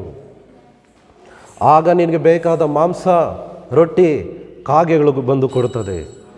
ಯಾಕೆ ಕಾಗೆಗಳು ತಂದು ಕೊಟ್ಟಿದ್ದು ಗೊತ್ತಾ? ಆಹವನಿಗೆ ಅವ್ರಿಗೆ ಭಯ. ದೇವರು ಅನಿತಾಗಿ ಹೇಳಿದ್ರೆ, ನಾನು ಹೋಗಿ ಎಲ್ಲಿಯನಿಗೆ ಆಹಾರ ಕೊಡ್ತೇನೆ, ಮಾಂಸ ಕೊಡ್ತೇನೆ, ರೊಟ್ಟಿ ಕೊಡ್ತೀನಿ ನಿಜ, ಆದರೆ ನನ್ನ ಗಂಡ ಹೊಡಿತಾನೆ, ಅಥವಾ ನನ್ನ ಒಂದು ಆಹಾಬ ರಾಜನು ಹೊಡಿತಾನೆ, ನನ್ನನ್ನು ಕೊಲೆ ಮಾಡಿಬಿಡ್ತಾನೆ. ಯಾಕೆ ಕೊಲೆ ಮಾಡ್ತಾನೆ ಗೊತ್ತಾ? ಆಹಾಬ ರಾಜನೇ ಎಲಿಯನ ಪ್ರಾಣವನ್ನು ಎದುರು ನೋಡ್ತಾ ಇದ್ದಾನೆ. ಇಜಬೆಳಲು ಏನೋ ಆಹಾರವನ್ನು ಬಿಟ್ಬಿಟ್ಟಿದ್ದಾಳೆ, ನೀರು ಕುಡಿಯೋದು ಬಿಟ್ಬಿಟ್ಟಿದ್ದಾಳೆ, ಉಪವಾಸ ಸತ್ಯಾಗ್ರಹ ಮಾಡ್ತಾ ಇದ್ದಾಳೆ. ಯಾರಿಗೋಸ್ಕರ? ಎಲಿಯನ ಪ್ರಾಣವನ್ನು ತೆಗೆಯುವವರೆಗೂ ನಾನು ನೀರು ಕುಡಿಯಲ್ಲ, ಆಹಾರ ತೆಗೆದುಕೊಳ್ಳೋದಿಲ್ಲ. ಉಪವಾಸ ಸತ್ಯಾಗ್ರಹ. ಅವರ ಕಣ್ಣಿಗೆ ಎಲಿಯನನ್ನ ದೇವರು ಮರೆ ಮಾಡಿದ್ದಾನೆ. ಎಲಿ ಅನ್ನುವಾಗ ಯಾರು ಗೊತ್ತಾ? ದೇವರ ವಾಕ್ಯಕ್ಕೆ ವಿಧೇಯನಾದ್ನಲ್ವಾ ಎಲಿಯ ಅಂದರೆ ದೇವರ ವಾಕ್ಯಕ್ಕೆ ವಿಧೇಯನಾದ್ನಲ್ವಾ ಅವನು ದೇವರ ವಾಕ್ಯಕ್ಕೆ ವಿಧೇಯರಾಗುವಂಥ ನಿನ್ನ ಪ್ರಾಣವನ್ನು ಎದುರು ನೋಡುವಂಥ, ನಿನ್ನನ್ನು ಅವಮಾನ ಮಾಡುವುದಕ್ಕೆ ತೀರ್ಮಾನ ತೆಗೆದುಕೊಂಡಿರುವಂಥ, ಉಪವಾಸ ಸತ್ಯಾಗ್ರಹಗಳನ್ನು ಮಾಡ್ತಾ ಇರುವಂಥ, ಮಾಟ ಮಂತ್ರ ಶಕ್ತಿಗಳನ್ನು ಮಾಡ್ತಾ ಇರುವಂಥ, ಮಾಟ ಮಂತ್ರ ಕಾರ್ಯಗಳನ್ನು ಮಾಡ್ತಾ ಇರುವಂಥ, ಬೇರೆ ಅನೇಕ ಕಾರ್ಯಗಳನ್ನು ನಿನಗೆ ವಿರುದ್ಧವಾಗಿ ಮಾಡ್ತಾ ಇರುವಂಥ ಅವರ ಕಣ್ಣುಗಳಿಂದ ನಿನ್ನನ್ನು ದೇವರು ಮಾರೆ ಮಾಡ್ತಾನೆ. ನೀನು ಮಾಡುವಂಥನ್ನು ನೀನು ಮಾಡಬೇಕು. ದೇವರು ಮಾಡುವುದನ್ನು ದೇವರು ಮಾಡ್ತಾನೆ. ನೀನು ಮಾಡುವುದನ್ನು ನೀನು ಮಾಡದೇ ಇರುವಾಗ ದೇವರು ಮಾಡುವುದನ್ನು ದೇವರು ಮಾಡೋದಿಲ್ಲ. ದೇವರು ಮಾಡುವುದನ್ನು ಮಾಡಬೇಕಾದ್ರೆ ದೇವರ ಆ ದಿನಕ್ಕೆ, ಆ ಕ್ಷಣಕ್ಕೆ, ಆ ಸಮಯಕ್ಕೆ ನಿನಗೆ ಯಾವುದು ಹೇಳಿದ್ದಾನೆ ಆ ವಾಕ್ಯಗಳಿಗೆ ನೀನು ಬೇಗ ವಿಧೇಯನಾಗಬೇಕು. ಹಾಲೆಲೂಯ. ದೇವರ ಸ್ವರ ನಿನಗೆ ಬರುವಾಗ ಅದಕ್ಕೆ ನೀನು ವಿಧೇಯನಾಗಬೇಕು. ಒಂದೇ ಒಂದು ಪಾಯಿಂಟ್ ತಗೊಂಡು ನಾನು ಮಾತಾಡ್ತಾ ಇದ್ದೀನಿ. ಎಲಿಯನು ದೇವರಿಗೆ ಹೇಳಿಲ್ಲ, ದೇವರೇ ನಾನು ಕೆರೀತ್ ಹಳ್ಳಕ್ಕೆ ಹೋಗ್ಬೇಕಾ, ನೀರಿಗೆ ನಾನು ಏನು ಮಾಡಲಿ, ಮಾಂಸಕ್ಕೆ ನಾನು ಏನು ಮಾಡಲಿ, ಸ್ನಾನಕ್ಕೆ ಏನು ಮಾಡಲಿ, ಬಟ್ಟೆಗಳಿಗೆ ಏನು ಮಾಡಲಿ, ರೊಟ್ಟಿಗೆ ಏನು ಮಾಡಲಿ, ಅನ್ನಕ್ಕೆ ಏನು ಮಾಡಲಿ, ಕ್ರೂರ ಪ್ರಾಣಿಗಳು ಬಂದು ನನ್ನನ್ನು ತಿಂದ್ಬಿಟ್ರೆ ನಾನು ಏನು ಮಾಡಲಿ, ಈಗ ಬರಗಾಲ ನನ್ನಿಂದನೇ ನೀನೇ ಹೇಳಿಸಿದ್ಯಾ ರಾಜನಿಗೆ, ಕೆಲವು ವರ್ಷಗಳವರೆಗೆ ಮಳೆಯಾಗಲಿ ಮಂಜಾಗಲಿ ಬೀಳುವುದಿಲ್ಲ ಅಂತ ನನ್ನಿಂದ ನೀನೇ ಹೇಳಿಸಿದೀಯಾ. ಆ ಬರಗಾಲದಲ್ಲಿ ಅಡವಿಯಲ್ಲಿ ನಾನು ಏನು ಮಾಡಲಿ, ಈ ಕೊರೋನಾ ಸಮಯದಲ್ಲಿ ನಾನು ಏನು ಮಾಡಲಿ, ನೀನಿರುವಂಥ ಜಾಗದಲ್ಲಿ ದೇವರ ಅಪ್ಪಣೆಯ ಮೇರೆಗೆ ಕಾಗೆಗಳು ಬೆಳಿಗ್ಗೆ, ಕಾಗೆಗಳು ಸಾಯಂಕಾಲ, ಬೆಳಗ್ಗೆ ಬರುವಂಥ ಕಾಗೆಗಳ ಬಾಯಲ್ಲಿ ಮಾಂಸ, ಬೆಳಗ್ಗೆ ಬರುವಂಥ ಕಾಗೆಗಳ ಬಾಯಲ್ಲಿ ರೊಟ್ಟಿ, ಸಾಯಂಕಾಲ ಬರುವಂಥ ಕಾಗೆಗಳ ಬಾಯಲ್ಲಿ ರೊಟ್ಟಿ, ಕಾಗೆಗಳ ಬಾಯಲ್ಲಿ ಸಾಯಂಕಾಲ ಬರುವಂಥ ಕಾಗೆಗಳ ಬಾಯಲ್ಲಿ ಮಾಂಸ. ಯಾರಿಗೆ ನಾರಾಯಣಮ್ಮ? ಯಾರಿಗೆ? ದೇವರ ವಾಕ್ಯಕ್ಕೆ ವಿಧೇಯನಾಗುವಂಥ ನಿನಗೆ, ದೇವರ ವಾಕ್ಯಕ್ಕೆ ವಿಧೇಯನಾಗುವಂಥ ನನಗೆ, ದೇವರ ವಾಕ್ಯಕ್ಕೆ ವಿಧೇಯನಾಗುವಂಥ ನಿನಗೆ ಕಾಗೆಗಳ ಆಹಾರ ತಂದು ಕೊಡ್ತದೆ. ನೀನು ಎಲಿಯನು ಏನು ಮಾಡ್ತಾ ಇದ್ದಾನೆ? ಕಾಗೆಗಳಿಂದ ಮಾಂಸ ತೆಗೆದುಕೊಂಡು ತಾನು ತಿನ್ನುತ್ತಾ ಇದ್ದಾನೆ, ಕಾಗೆಯಿಂದ ರೊಟ್ಟಿ ತಗೊಂಡು ತಾನು ತಿಂತಾ ಇದ್ದಾನೆ. ಹಳ್ಳದ ನೀರು ಅವನಿಗೆ ಪಾನವಾಗಿದೆ. ನಿನಗೆ ಬೇಕಾದದನ್ನು ದೇವರ ವಾಕ್ಯಕ್ಕೆ ನೀನು ವಿಧೇಯನಾಗುವಾಗ ದೇವರು ಕೊಡ್ತಾನೆ. ನೀನು ಮಾಡುವುದನ್ನು ನೀನು ಮಾಡು, ದೇವರು ನಿನಗೆ ಮಾಡುವುದನ್ನು ದೇವರು ನಿನಗೆ ಮಾಡ್ತಾನೆ. Hallelujah, hallelujah. ನಾನು ಬೇಗ ಮುಗಿಸ್ತಾ ಇದ್ದೀನಿ, ಕರ್ತನ ಭೋಜನ ಇರೋದ್ರಿಂದ. 7ನೇ ವಾಕ್ಯ ಹೇಳ್ತದೆ, ಆ ದೇಶದಲ್ಲಿ 7ನೇ ವಾಕ್ಯ ಏನು ಹೇಳ್ತದೆ ಗೊತ್ತಾ? ಆ ದೇಶದಲ್ಲಿ ಮಳೆ ಇಲ್ಲದರಿಂದ ದೇಶದಲ್ಲಿ ಮಳೆ ಇಲ್ಲದರಿಂದ ಕೆಲವು ದಿವಸಗಳಾದ ನಂತರ ಹಳ್ಳವು ಬತ್ತಿ ಹೋಯಿತು. ಗಮನ ಕೊಡಿ, ಸ್ವಲ್ಪ ಗಮನ ಕೊಡಿ, ಗಮನ ಕೊಡಿ, ಗಮನ ಕೊಡಿ, ಗಮನ ಕೊಡಿ. ದೇಶದಲ್ಲಿ ಮಳೆ ಇಲ್ಲದರಿಂದ ಹಳ್ಳದ ನೀರು ಬತ್ತಿ ಹೋಯಿತು. ಕೆಲವು ದಿವಸಗಳಾದ ನಂತರ ಹಳ್ಳದ ನೀರು ಬತ್ತಿ ಹೋಯಿತು.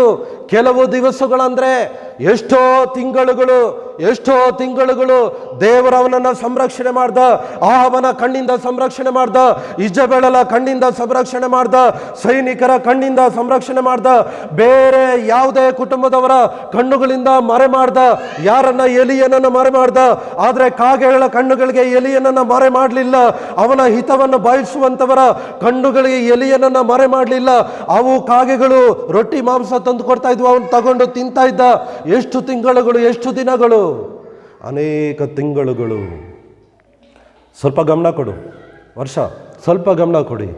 ಕೆಲವು ದಿವಸಗಳಾದ ನಂತರ ಹಳ್ಳವು ಬತ್ತಿ ಹೋಯಿತು. ಹಳ್ಳವು ಬತ್ತಿ ಹೋಯಿತು ಅಂದರೆ ಏನರ್ಥ? ಏನರ್ಥ? ಮಾಂಸ ಇದೆ, ರೊಟ್ಟಿ ಇದೆ, ಸಂರಕ್ಷಣೆ ಇದೆ, ಪ್ರಾವಿಡೆನ್ಸ್ ಇದೆ, ಆರೋಗ್ಯ ಇದೆ, ಎಲ್ಲ ಇದೆ. ಆದರೆ ಪ್ರಾಮುಖ್ಯವಾಗಿ ಬೇಕಾಗಿರೋದು ನೀರು. ಇದನ್ನು ಎಲಿಯನು ದೇವರಿಗೆ ಪ್ರಾರ್ಥನೆ ಮಾಡ್ದ. ದೇವರೇ, ನೀನು ಹೇಳಿದ ಸ್ಥಳದಲ್ಲಿ, ಕೆರೀತ್ ಹಳ್ಳದಲ್ಲಿ ಹಳ್ಳದ ನೀರು ಬತ್ತಿ ಹೋಯಿತು ಎಂಬುದಾಗಿ ಅವನು ಮೊಣಕಾಲೂರಿ ಉಪವಾಸ ಇದ್ದು ದೇವರಿಗೆ ಪ್ರಾರ್ಥನೆ ಮಾಡಲಿಲ್ಲ. ದೇವರು ಅವನನ್ನು ತಿಳ್ಕೊಂಡ. ಅವನ ಹಳ್ಳದಲ್ಲಿ, ಅವನ ಪಕ್ಕದಲ್ಲಿರುವಂಥ ಹಳ್ಳದ ನೀರು ಖಾಲಿ ಆಗ್ತಾ ಇದೆ ಅಂತ ದೇವರು ನೋಡ್ತಾ ಇದ್ದಾನೆ. ಅದರ ಮೀನಿಂಗ್ ಏನಂದ್ರೆ, ದೇವರ ವಾಕ್ಯಕ್ಕೆ ವಿಧೇಯನಾದ ಎಲಿಯನು ಇರುವಂಥ ಜಾಗದಲ್ಲಿ ದೇವರ ಪ್ರಸನ್ನತೆ ಕೂಡ ಇದೆ. ದೇವರ ವಾಕ್ಯಕ್ಕೆ ವಿಧೇಯನಾದಂಥ ಎಲಿಯನ ಸ್ಥಳದಲ್ಲಿ, ಎಲಿ ನೀರುವಂಥ ಜಾಗದಲ್ಲಿ ಅವನ ದೇವರು ಕೂಡ ಇದ್ದಾನೆ. ನೀನಿರುವಂಥ ಜಾಗದಲ್ಲಿ ನಿನ್ನನ್ನು ಕಳುಹಿಸಿದ ದೇವರು ಕೂಡ ಇರ್ತಾನೆ. ಹಳ್ಳದ ನೀರು ಖಾಲಿ ಆಯ್ತಂತ ಎಲಿಯನು ದೇವರಿಗೆ ಹೇಳ್ತಾ ಇಲ್ಲ, ಹಳ್ಳದ ನೀರು ಖಾಲಿ ಆಯ್ತಂತ ಎಲಿನಿಗೆ ದೇವರು ಹೇಳ್ತಾ ಇದ್ದಾನೆ, ಈ ಸ್ಥಳದಿಂದ ಇನ್ನೊಂದು ಸ್ಥಳಕ್ಕೆ ನೀನು ಹೋಗು. ನಿನಗೆ ಬೇಕಾದದನ್ನ ದೇವರು ಹೇಳುವವರೆಗೂ ನೀನು ಬೇರೆ ಸ್ಥಳಕ್ಕೆ ಹೋಗು ಎಂಬುದಾಗಿ ದೇವರು ಸ್ಪಷ್ಟವಾಗಿ ನಿನ್ನೊಟ್ಟಿಗೆ ಮಾತಾಡುವವರೆಗೂ ಅದೇ ಸ್ಥಳದಲ್ಲಿ ನೀನಿರಬೇಕು. ದೇವರು ಹೇಳುವವರೆಗೂ ಒಂದು ಸ್ಥಳದಲ್ಲಿ ದೇವರು ನಿನ್ನನ್ನು ಇಟ್ಟಿರುವಾಗ ಆ ಸ್ಥಳವನ್ನು ಬಿಡಬೇಕಾದ್ರೆ ದೇವರ ಸ್ವರ ನೀನು ಕೇಳಿ ಆ ಸ್ಥಳವನ್ನು ನೀನು ಬಿಡಬೇಕು. ದೇವರೇ, ಈ ಸ್ಥಳ ನಾನು ಬಿಡಬೇಕು, ನಿನ್ನ ಚಿತ್ತನ ಅಂತ ದೇವರು ಕೇಳೋದು ನೀನು ಬೇಕಾಗಿಲ್ಲ. ದೇವರು ಅದನ್ನು ನೋಡ್ತಾನೆ. ಆಗ ದೇವರು ನಿನ್ನೊಟ್ಟಿಗೆ ಮಾತಾಡ್ತಾನೆ. ಒಂದು ಬಾರಿ ದೇವರಿಗೆ ಚಪ್ಪಾಳೆ ಹೊಡೆಯಲ್ವಾ? ಹಲ್ಲೆಲೂಯಾ. ದೇವರ ವಾಕ್ಯಕ್ಕೆ ವಿಧೇಯರಾಗುವಂತ ದೇವರ ಮಕ್ಕಳೇ, ಕುಟುಂಬಗಳೇ, ನಿನಗೋಸ್ಕರ ನೀನು ಆಲೋಚನೆ ಮಾಡುವಂಥದ್ದು ಬೇಡ. ನಿನಗೋಸ್ಕರ ನಿನ್ನ ಜೊತೆ ಇರುವಂಥ ದೇವರ ಆಲೋಚನೆ ಮಾಡ್ತಾನೆ. ಅಲ್ಲಿಂದ ನೀನು ಬೇರೆ ಕಡೆ ಹೋಗಬೇಕು ಎಂಬುದಾಗಿ ದೇವರು ಹೇಳಿದ್ರೆ ಅಲ್ಲಿಂದ ಬೇಗ ಇಮಿಡಿಯೇಟ್ ಆಗಿ ನೀನು ವಿಧೇಯನಾಗು. ನಿನ್ನ ಮಕ್ಕಳನ್ನು ಕರ್ಕೋ, ಹೆಂಡತಿನ ಕರ್ಕೋ, ನಿನ್ನ ಮನೆಯ ಆಸ್ತಿ ಪಾಸ್ತಿ ಕಟ್ಕೋ, ನಿನ್ನ ಮನೆಯ ಅಮೂಲ್ಯ ವಸ್ತುಗಳನ್ನು ಕಟ್ಕೋ, ಗಾಡಿ ರೆಡಿ ಮಾಡ್ಕೋ, ಗಾಡಿಯಲ್ಲಿ ಇಟ್ಕೋ, ದೇವರು ಹೇಳಿದ ಸ್ಥಳಕ್ಕೆ ನಿನ್ನ ಹೆಜ್ಜೆಗಳನ್ನು ಇಡು. ಯಾರು ಇದನ್ನು ಮಾಡಿದ್ರು ಗೊತ್ತಾ? ಉತ್ತಮವಾದ ಮಾದರಿ ಅಬ್ರಹಾಮನು. ಅವನು ಅನ್ಯ ಜನ, ದೇವರನ್ನು ಅರಿಯದವನು, ಅವನ ತಂದೆ ವಿಗ್ರಹಗಳನ್ನು ಮಾಡುವಂಥವನು. ಮಣ್ಣಿನಿಂದ, ಜೇಡಿ ಮಣ್ಣಿನಿಂದ ವಿಗ್ರಹಗಳನ್ನು ಮಾಡಿ ಅದನ್ನು ಸೇಲ್ ಮಾಡಿ ಬರುವಂಥ ಹಣವನ್ನು ಜೀವಿಸ್ತಾ ಇರುವಂಥ ವ್ಯಕ್ತಿ. ಅಬ್ರಹಾಮನ ಅಪ್ಪ ದೊಡ್ಡ ಶ್ರೀಮಂತ. ಆದರೆ ಅಬ್ರಹಾಮನನ್ನು ದೇವರು ಆರಿಸ್ಕೊಂಡ. ಅಬ್ರಹಾಮನೇ, ನೀನು ನಿನ್ನ ತಂದೆಯ ಮನೆಯನ್ನು, ಬಂಧು ಬಳಗವನ್ನು, ಸ್ವಜನರನ್ನು, ಸ್ವಂತ ಆಸ್ತಿಯನ್ನು ಎಲ್ಲವನ್ನು ಬಿಟ್ಟು ನಾನು ಹೇಳುವಂಥ ಸ್ಥಳಕ್ಕೆ ಹೋಗ್ಬೇಕೆಂಬುದಾಗಿ ಅಬ್ರಹಾಮನಿಗೆ ದೇವರು ಹೇಳಿದಾಗ, ಅವ್ರು ರಾತ್ರಿಯಲ್ಲಿ ದೇವರು ದರ್ಶನ ಕೊಟ್ಟಾಗ ಅವನು ಬೆಳಿಗ್ಗೆ ಇನ್ನೂ ಕತ್ತಲಿರುವಾಗ ಬೇಗ ಎದ್ದು ವಿಧೇಯನಾಗ್ತಾ ಇದ್ದಾನೆ. Hallelujah, hallelujah. ಯೋನನನ್ನು ನುಂಗಬೇಕು ಎಂಬುದಾಗಿ ದೊಡ್ಡ ಮೀನಿಗೆ ದೇವರ ಅಪ್ಪಣೆ ಕೊಟ್ಟಾಗ ಅದು ದೇವರಿಗೆ ಕೇಳಿಲ್ಲ. ಯೋನನು ನನ್ನ ನುಂಗಿದಾಗ, ಯೋನನು ಹೊಟ್ಟೆ ಒಳಗಡೆ ಇದ್ದಾಗ ನನಗೆ ಅಜೀರ್ಣ ಆಗ್ತದೆ, ಯೋನನನ್ನು ನುಂಗೋದಕ್ಕೆ ನನಗಿದೆ ಹೇಗೆ ಸಾಧ್ಯ ಎಂಬುದಾಗಿ ಮೀನು ಹೇಳಿರಲಿಲ್ಲ. ಆದರೆ ಅದು ದೇವರಿಗೆ ವಿಧೇಯನಾಯಿತು, ದೇವರ ಸ್ವರಕ್ಕೆ ಅದು ವಿಧೇಯ ಆಯಿತು. ದೊಡ್ಡ ಮೀನಿಗೆ ಯೋನನನ್ನು ನುಂಗಬೇಕೆಂಬುದಾಗಿ ದೇವರು ಹೇಳುವಾಗ ಅದು ಬೇಗ ವಿಧೇಯನಾಗಿ ಯೋನನು ಇರುವಂಥ ಸ್ಥಳಕ್ಕೆ, ಸಮುದ್ರದ ಮಧ್ಯದಲ್ಲಿ ಎಲ್ಲಿದ್ದಾನೋ ಗೊತ್ತಿಲ್ಲ, ಆದರೆ ಯೋನನು ಇರುವಂಥ ಅಡ್ರೆಸ್ಸನ್ನು ಅದರ ಮೈಂಡ್ಗೆ ದೇವರು ತೋರಿಸಿ ಯೋನನು ಇರುವಂಥ ಸ್ಥಳಕ್ಕೆ ಬಂದು ಯೋನನನ್ನು ಸುರಕ್ಷಿತವಾಗಿ, ಹಲ್ಲು ಟಚ್ ಆಗದ ಹಾಗೆ, ಚೂಪಾದ ಹಲ್ಲುಗಳು ಟಚ್ ಆಗದ ಹಾಗೆ, ಅದು ಬಾಯನ್ನು ಅಗಲವಾಗಿ ತೆರೆದು ಹೊಟ್ಟೆಯೊಳಗಡೆ ಸುರಕ್ಷಿತವಾಗಿ ಇರುವ ಹಾಗೆ 3 ದಿನ ಮೀನಿನ ಬಾಯಲ್ಲಿರುವ ಹಾಗೆ ದೇವರು ಮಾಡ್ದ. ಆ ಮೀನು ದೇವರ ವಾಕ್ಯಕ್ಕೆ ಕೇಳಿ, ದೇವರ ಸ್ವರವನ್ನು ಕೇಳಿ ಬೇಗ ವಿಧೇಯ ಆಯಿತು. ಆದರೆ ನಿನವೆ ಪಟ್ಟಣದ ಜನಗಳು ಅಥವಾ ದೇವರ ಮಕ್ಕಳು ದೇವರ ಸ್ವರವನ್ನು ಕೇಳಿ ವಿಧೇಯ ಆಗೋದಿಲ್ಲ. ದೇವರ ಸ್ವರವನ್ನು ಕೇಳ್ತಾರೆ, ಆದರೆ ವಿಧೇಯ ಆಗೋದಿಲ್ಲ. ಇದೇ ಪ್ರಾಬ್ಲಮ್ಮು. ಪಾಪದ ಬಂಧನದಿಂದ ಹೊರಗಡೆ ಬರೋದಕ್ಕೆ ಆಗದೆ ಇರುವುದಕ್ಕೆ ಇದೇ ಕಾರಣ. ದೇವರ ಮಕ್ಕಳಲ್ಲಿ ಕೆಟ್ಟ ಮಾತುಗಳನ್ನು ಬಿಡದೇ ಇರೋದಕ್ಕೆ ಇದೇ ಕಾರಣ. ಬೈಬಲನ್ನು ನೀನು ಎಂಥ ಚಂದ ಬೈಬಲ್ ಇಟ್ಕೊಂಡಿದೆಯಾ ಅದೆಲ್ಲ ಮುಖ್ಯ. ನಿಮ್ಮ ಸೇವಕರು ಎಷ್ಟು ಒಳ್ಳೆಯ ಸೇವಕರು ಇದೆಲ್ಲ ಮುಖ್ಯ. ಬೇಕು, ಇದೆಲ್ಲ ನಿಜ ಬೇಕು. ಆದರೆ ನಿನ್ನನ್ನು ನೀನು ದೇವರ ವಾಕ್ಯ ಕೇಳಿ ಅದಕ್ಕೆ ನೀನು ವಿಧೇಯಾಗಿಲ್ಲ ಅಂದರೆ ಇದ್ಯಾವುದು ನಿನ್ನನ್ನು ಪ್ರೊಟೆಕ್ಟ್ ಮಾಡೋದಿಲ್ಲ, ಸಂರಕ್ಷಣೆ ಮಾಡೋದಿಲ್ಲ. ದೇವರ ಸೇವಕ ಅಂದರೆ ದೇವರ ಸೇವಕ ಅಷ್ಟೇ. ಇಸ್ಕರಿಯೋತ ಯೂದ ನೆನಪು ಮಾಡ್ಕೊಳ್ಳೋಣ. ಯೇಸು ಸ್ವಾಮಿ ಹತ್ರ ಹೋಗಿ ಕೆನ್ನೆಗೆ ಕಿಸ್ ಕೊಡ್ತಾ ಇದ್ದಾನೆ. ಯಾಕೆ ಗೊತ್ತಾ ಕಿಸ್ ಕೊಡೋದು? ದೇವರ ವಾಕ್ಯ ಬೋಧನೆ ಮಾಡುವಂಥವ್ರಿಗೆ ಕೈಗಳಿಗೆ ಇಲ್ಲಿ ಕಿಸ್ ಕೊಡ್ತಾರೆ, ಮುತ್ತು ಕೊಡ್ತಾರೆ, ಅಥವಾ ಇಲ್ಲಿ ಕೊಡ್ತಾರೆ, ತಬ್ಬಿಕೊಂಡು ಇಲ್ಲಿ ಮುತ್ತು ಕೊಡ್ತಾರೆ. ಗೌರವ ಸೂಚಿಸುವುದು. ಇಸ್ಕರಿಯೋತ ಯೂದನು ಯೇಸು ಸ್ವಾಮಿಗೆ ಗೌರವ ಸೂಚಿಸ್ತಾ ಇದ್ದಾನೆ, ಮುತ್ತು ಕೊಡ್ತಾ ಇದ್ದಾನೆ. ಅದರ ಉದ್ದೇಶ ಏನು? ಹಿಂದೆ ಉದ್ದೇಶ ಏನಿದೆ? ಕಳ್ಳರ ಕೈಗೆ. ಅವನು ಗುಂಪಿನ ಲೀಡರಾಗಿ ಬರ್ತಾ ಇದ್ದಾನೆ. ಈ ಪಾಯಿಂಟ್ ಹೇಳ್ಬಿಟ್ಟು ನಾನು ಬೇಗ ಮುಗಿಸ್ತೀನಿ. ಇಸ್ಕರಿಯೋತ ಯೂದನು ಒಂದು ದೊಡ್ಡ ಗುಂಪಿಗೆ ನಾಯಕನಾಗಿದ್ದಾನೆ. ಆ ದೊಡ್ಡ ಗುಂಪು ಯಾವ ಗುಂಪು ಗೊತ್ತಾ? ಯೇಸು ಸ್ವಾಮಿನ ಹಿಡ್ಕೊಂಡೋಗಿ ಮುಖದ ಮೇಲೆ ಒಗೆದು, ಕೈಗಳಿಗೆ ಮೊಳೆ ಹೊಡೆದು, ಕಾಲಿಗೆ ಮೊಳೆ ಹೊಡೆದು, ತಲೆಗೆ ಮುಳ್ಳು ಕಿರೀಟ ಇಟ್ಟು, ಬೆನ್ನಿಗೆ 39 ಬಾಸುಂಡೆಗಳು ಚಾಟಿ ಇಟ್ಟು ಹೊಡೆದು, ಆತನನ್ನು ಬಟ್ಟೆಗಳು ಬಿಚ್ಚಿ ಮುಖದ ಮೇಲೆ ಉಗುಳಿ ಅವಮಾನ ಮಾಡಿ ಕೋರಿಗೆ ಸಾಯಬೇಕು ಯೇಸು ಸ್ವಾಮಿ ಎಂಬುದಾಗಿ ಬಂದಿರುವಂಥ ಮಹಾಯಾಜಕರು, ಶಾಸ್ತ್ರಿಗಳು, ಫರಿಸಾಯರು, ಸದ್ದುಕಾಯರು, ಜನರ ಹಿರಿಯರು, ಬೋಧಕರು, ಜನಗಳಿಗೆ ಬೋಧನೆ ಮಾಡುವವರು, ಯೇಸು ದೇವರನ್ನು ಹಿಡ್ಕೊಡೋದಕ್ಕೆ ಸಮಯಾವಕಾಶ ನೋಡ್ತಾ ಇರುವಂಥವರು, ಅವರಿಗೆ ಇವನು ಏನು ಮಾಡ್ತಾ ಇದ್ದಾನೆ? ದಾರಿ ತೋರಿಸ್ತಾ ಇದ್ದಾನೆ. ಮೊದಲು ಅವನು ಏನು ಮಾಡ್ತಾ ಇದ್ದ? ಕುರುಡರಿಗೆ ಕಣ್ಣು ಕೊಡ್ತಾ ಇದ್ದ. ಸೇವೆ ಮಾಡುವಾಗ ಸತ್ತವರನ್ನು ಎಬ್ಬಿಸಿದ. ಕುಷ್ಠರೋಗಿಗಳು ವಾಸಿ ಆಗ್ತಾ ಇದ್ರು. ದೆವ್ವಗಳು ಯೇಸುವಿನ ಹೆಸರನ್ನು ಹೇಳಿದಾಗ, ಇಸ್ಕರಿಯೋತ ಯೂದನು ಕೂಡ ಹೇಳಿದಾಗ ದೆವ್ವಗಳು ಬಿಟ್ಟು ಹೋಗ್ತಾ ಇತ್ತು. ಇವಾಗ ಅವನು ಏನಾಗಿದ್ದಾನೆ? ಯೇಸುವಿನ ವಿರೋಧಿಗಳಿಗೆ ಅವನು ನಾಯಕನಾಗಿದ್ದಾನೆ. ಯೇಸುಗೆ ಅವನು ಮುತ್ತು ಕೊಡ್ತಾ ಇದ್ದಾನೆ. ಯಾವ ಉದ್ದೇಶ? ನಾನು ಯಾರಿಗೆ ಮುತ್ತು ಕೊಡ್ತೇನೆ ಅವನೇ ಯೇಸು ಸ್ವಾಮಿ, ಅವನನ್ನ ಹಿಡ್ಕೊಳ್ರಿ, ಆ ಕಾಸನ್ನು ಕೊಡ್ರಿ. ಎಲ್ಲಿಂದ ಎಲ್ಲಿಗೆ ಹೋದ? ಕಾರಣ ಏನು? ದೇವರ ವಾಕ್ಯ ಕೇಳೋದಲ್ಲ ಮುಖ್ಯ ಕಾರಣ. ಪ್ರಿಯ ದೇವರ ಮಕ್ಕಳೇ, ನಾನು ಬೇಗ ಮುಗಿಸ್ತಾ ಇದ್ದೀನಿ, 1 ನಿಮಿಷದಲ್ಲಿ ಮುಗಿಸ್ತೀನಿ. ದೇವರ ವಾಕ್ಯ ಯಾರ ಬಾಯಿಂದ ಕೇಳ್ತಾ ಇದೆಯಾ? ಯಾವ ಅಭಿಷೇಕ ದೇವರ ಸೇವಕನಿಂದ ಕೇಳ್ತಾ ಇದೆಯಲ್ಲ, ಇದೆಲ್ಲ ಕಾರಣ. ಅವ್ರ ಬಾಯಿಂದ ಬಂದಂಥ ವಾಕ್ಯಗಳಿಗೆ ನೀನು ಬೇಗ ಕಿವಿಗೊಟ್ಟು ವಿಧೇನಾಗ್ತೀಯಲ್ಲ, ಇದೇ ಕಾರಣ ದೇವರ ಆಶೀರ್ವಾದಕ್ಕೆ. ಇಲ್ಲಾಂದ್ರೆ ಇಸ್ಕರಿಯೋತ ಯೂದ ನೀನೊಬ್ಬನಾಗ್ತೀಯ. ದೇವರ ವಾಕ್ಯಕ್ಕೆ ವಿಧೇನಾದ್ರೆ ಎಲಿಯನ ಹಾಗೆ ನೀನಾಗ್ತೀಯ. ಎಲಿಯನ ಮೊಣಕಾಲೂರಿ ಪ್ರಾರ್ಥನೆ ಮಾಡಿದಾಗ 3.5 ವರ್ಷಗಳಾದ ನಂತರ ದೇವರು ಇಸ್ರೇಲ್ ದೇಶಕ್ಕೆ ಮಳೆಯನ್ನು ಕೊಟ್ಟ. ದೇವರು ಇಸ್ರೇಲ್ ದೇಶಕ್ಕೆ ಎಲಿಯನ ಪ್ರಾರ್ಥನೆ ಕೇಳಿ ಉತ್ತರ ಕೊಟ್ಟ ಅಂತ ಮಾತ್ರ ನಿಮಗೆ ಗೊತ್ತು. ಆದರೆ ದೇವರಿಗೆ ಗೊತ್ತು, ಎಲಿಯನು ನನ್ನ ಆಜ್ಞೆಗೆ ವಿಧೇನಾದ, ಕೆರೆ ತಳ್ಳದಲ್ಲಿ ರಾತ್ರಿಯಲ್ಲಿ ಹಗಲಲ್ಲಿ ನಾನು ಹೇಳುವವರೆಗೂ ಅಲ್ಲೇ ಇದ್ದ. ದೇವರಿಗೆ ಗೊತ್ತು. ಅದಕ್ಕೆ ಅವನ ಪ್ರಾರ್ಥನೆ ದೇವರು ಕೇಳಿ ಇಸ್ರೇಲ್ ದೇಶಕ್ಕೆ ಮಳೆ ಕೊಡ್ತಾ ಇದ್ದಾನೆ. ಹಾಲೆಲೂಯಾ. ದೇವರು ನನ್ನ ಪ್ರಾರ್ಥನೆಗೆ ಉತ್ತರ ಕೊಡ್ತಾ ಇಲ್ಲ. ದೇವರು ನನ್ನ ಪ್ರಾರ್ಥನೆಗೆ ಉತ್ತರ ಕೊಡ್ತಾ ಇಲ್ಲ. ನಾನು ದೀಕ್ಷಾ ಸ್ನಾನ ತಗೊಂಡು ಇಷ್ಟು ವರ್ಷಗಳಾಯಿತು, ಚರ್ಚ್ಗೆ ಹೋಗಿ ಇಷ್ಟು ವರ್ಷಗಳಾಯಿತು, ಕರ್ತನ ಭೋಜನ ತಗೊಂಡು ಇಷ್ಟು ವರ್ಷ ಆಯಿತು. ನನ್ನ ಪ್ರಾರ್ಥನೆ, ಈ ಪ್ರಾರ್ಥನೆಗೆ ದೇವರು ಉತ್ತರ ಕೊಡ್ತಾನೆ ಇಲ್ವಲ್ಲ, ಯಾಕೆ? ಇದು ನಮ್ಮ ಪ್ರಶ್ನೆಗಳು ದೇವರಿಗೆ. ದೇವರು ಕೇಳ್ತಾನೆ, ನನ್ನ ಸ್ವರಕ್ಕೆ ನೀವು ವಿಧೇಯರಾಗಿದ್ದೀರಾ?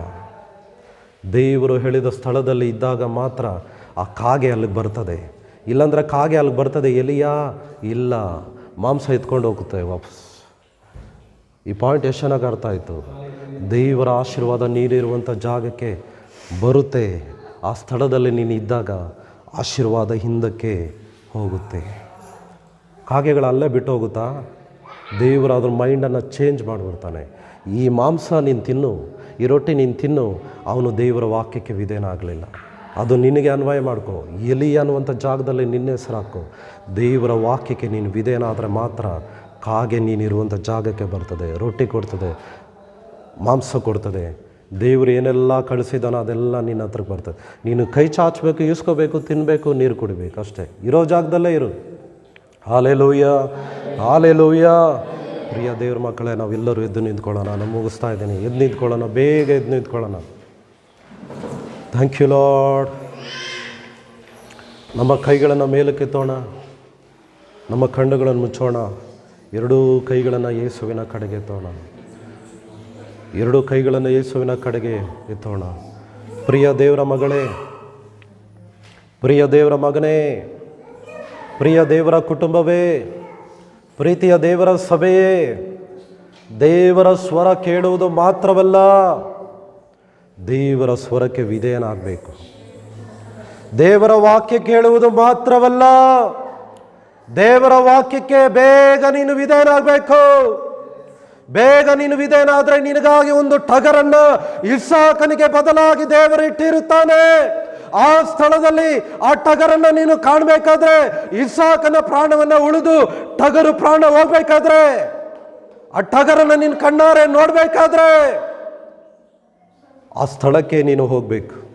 ದೇವರ ವಾಕ್ಯಕ್ಕೆ ವಿಧೇಯನಾಗಬೇಕು. ಅಬ್ರಹಾಮನು ಕಣ್ಣೆತ್ತಿ ನೋಡುವಾಗ ಇಸಾಕನಿಗೆ ಬದಲಾಗಿ ಟಗರನ್ನ ಬಲಿ ಕೊಡುವುದಕ್ಕಾಗಿ ಟಗರು ಕೊಂಬುಗಳಿಂದ ಮುಳ್ಳು ಪೊದಗಳಲ್ಲಿ ಸಿಕ್ಕಿ ಹಾಕಿಕೊಂಡಿದ್ದನ್ನು ಅವನು ನೋಡ್ತಾ ಇದ್ದಾನೆ. ಆ ಸ್ಥಳಕ್ಕೆ ಹೋಗುವವರೆಗೂ ಟಗರು ಅಲ್ಲೇ ಇರ್ತದೆ. ಎಷ್ಟು ಚೆನ್ನಾಗಿ ಅರ್ಥ ಆಗ್ತಾ ಇದೆ. ದೇವರು ಹೇಳಿದ ಸ್ಥಳದಲ್ಲಿ ನೀನು ಇರುವವರೆಗೂ ದೇವರ ನಿನ್ನನ್ನು ಸಂರಕ್ಷಣೆ ಮಾಡ್ತಾನೆ. ದೇವರು ಹೇಳಿದ ಸ್ಥಳದಲ್ಲಿ ನೀನು ಇರುವವರೆಗೂ ದೇವರು ನಿನ್ನ ಅವಶ್ಯಕತೆಗಳನ್ನು ಸಂಧಿಸುತ್ತಾನೆ. ನಿನಗೆ ಪ್ರಾಣ ಭಯ ಇರೋದಿಲ್ಲ. ಆಹಾಬನ ಕಣ್ಣುಗಳಿಗೆ ಮರೆ ಮಾಡ್ತಾನೆ.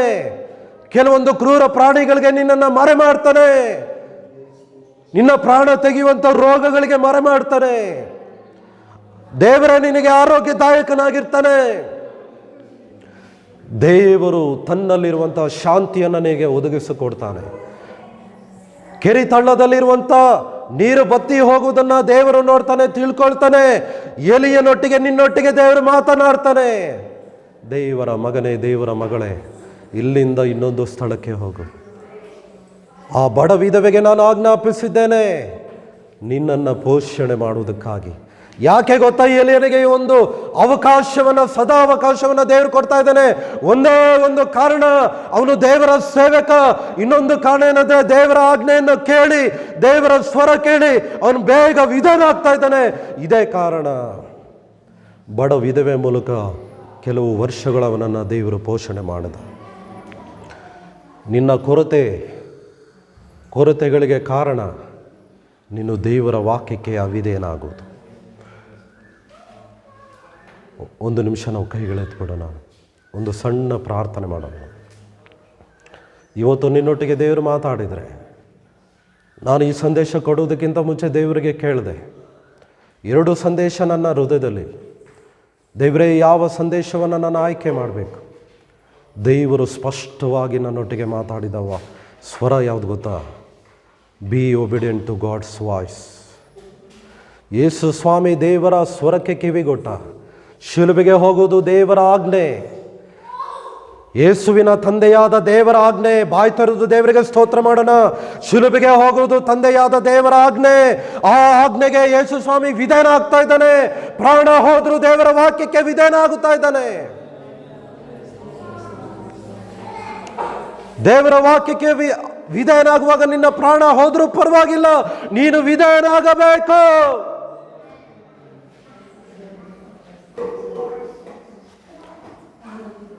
ದೇವರ ವಾಕ್ಯಕ್ಕೆ ನಾವು ವಿಧೇಯರಾಗುವಾಗ ನಮ್ಮ ಜೀವಿತದಲ್ಲಿ ಏನೇ ಆದರೂ, ಯಾರೇ ಅವಮಾನ ಮಾಡಿದ್ರು, ಯಾರೇ ನಿಂದಿಸಿದ್ರು, ಏನೇ ಮಾಡಿದ್ರು, ಏನೇ ಶಿಕ್ಷೆ ಮಾಡಿದ್ರು, ಕೊಲೆ ಮಾಡಿದ್ರು ಕೂಡ ದೇವರು ಹೇಳಿದ್ನ ಆ ಸ್ಥಳದಲ್ಲೇ ನೀನು ಇರಬೇಕು.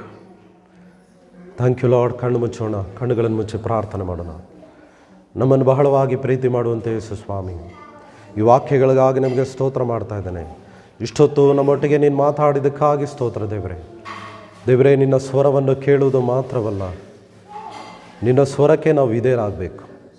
ಅದೆಷ್ಟೇ ಬೆಲೆ ತೆರಬೇಕಾದರೂ, ನನ್ನ ಕೆಲಸ ಹೋದರೂ ಕೂಡ, ನನ್ನ ಸಂಬಳ ಕಟ್ಟಾದರೂ ಕೂಡ, ನನ್ನನ್ನು ಜನಗಳ ಅವಮಾನ ಮಾಡಿದ್ರು ಕೂಡ, ಆ ಒಂದು ಅಪಾಯಿಂಟ್ಮೆಂಟಿಂದ ನಾನು ವಂಚಿತನಾದರೂ ಪರವಾಗಿಲ್ಲ. ದೇವರೇ, ಉನ್ನತವಾದ ಕಾರ್ಯಗಳಿಂದ ನಾನು ವಂಚಿತನಾದರೂ ಪರವಾಗಿಲ್ಲ, ನಿನ್ನ ವಾಕ್ಯಕ್ಕೆ ನಾನು ಅವಿಧೇಯನಾಗಬಾರದು. ಆ ರೀತಿಯಾದ ಒಂದು ಪ್ರೇರೇಪಣೆ ಸ್ವಭಾವ ನಾನು ಕಲಿಸ್ಕೊಡು ದೇವರೇ. ಎಲಿಯನ ಹಾಗೆ ನನಗೆ ಕಲಿಸ್ಕೊಡು ದೇವರೇ.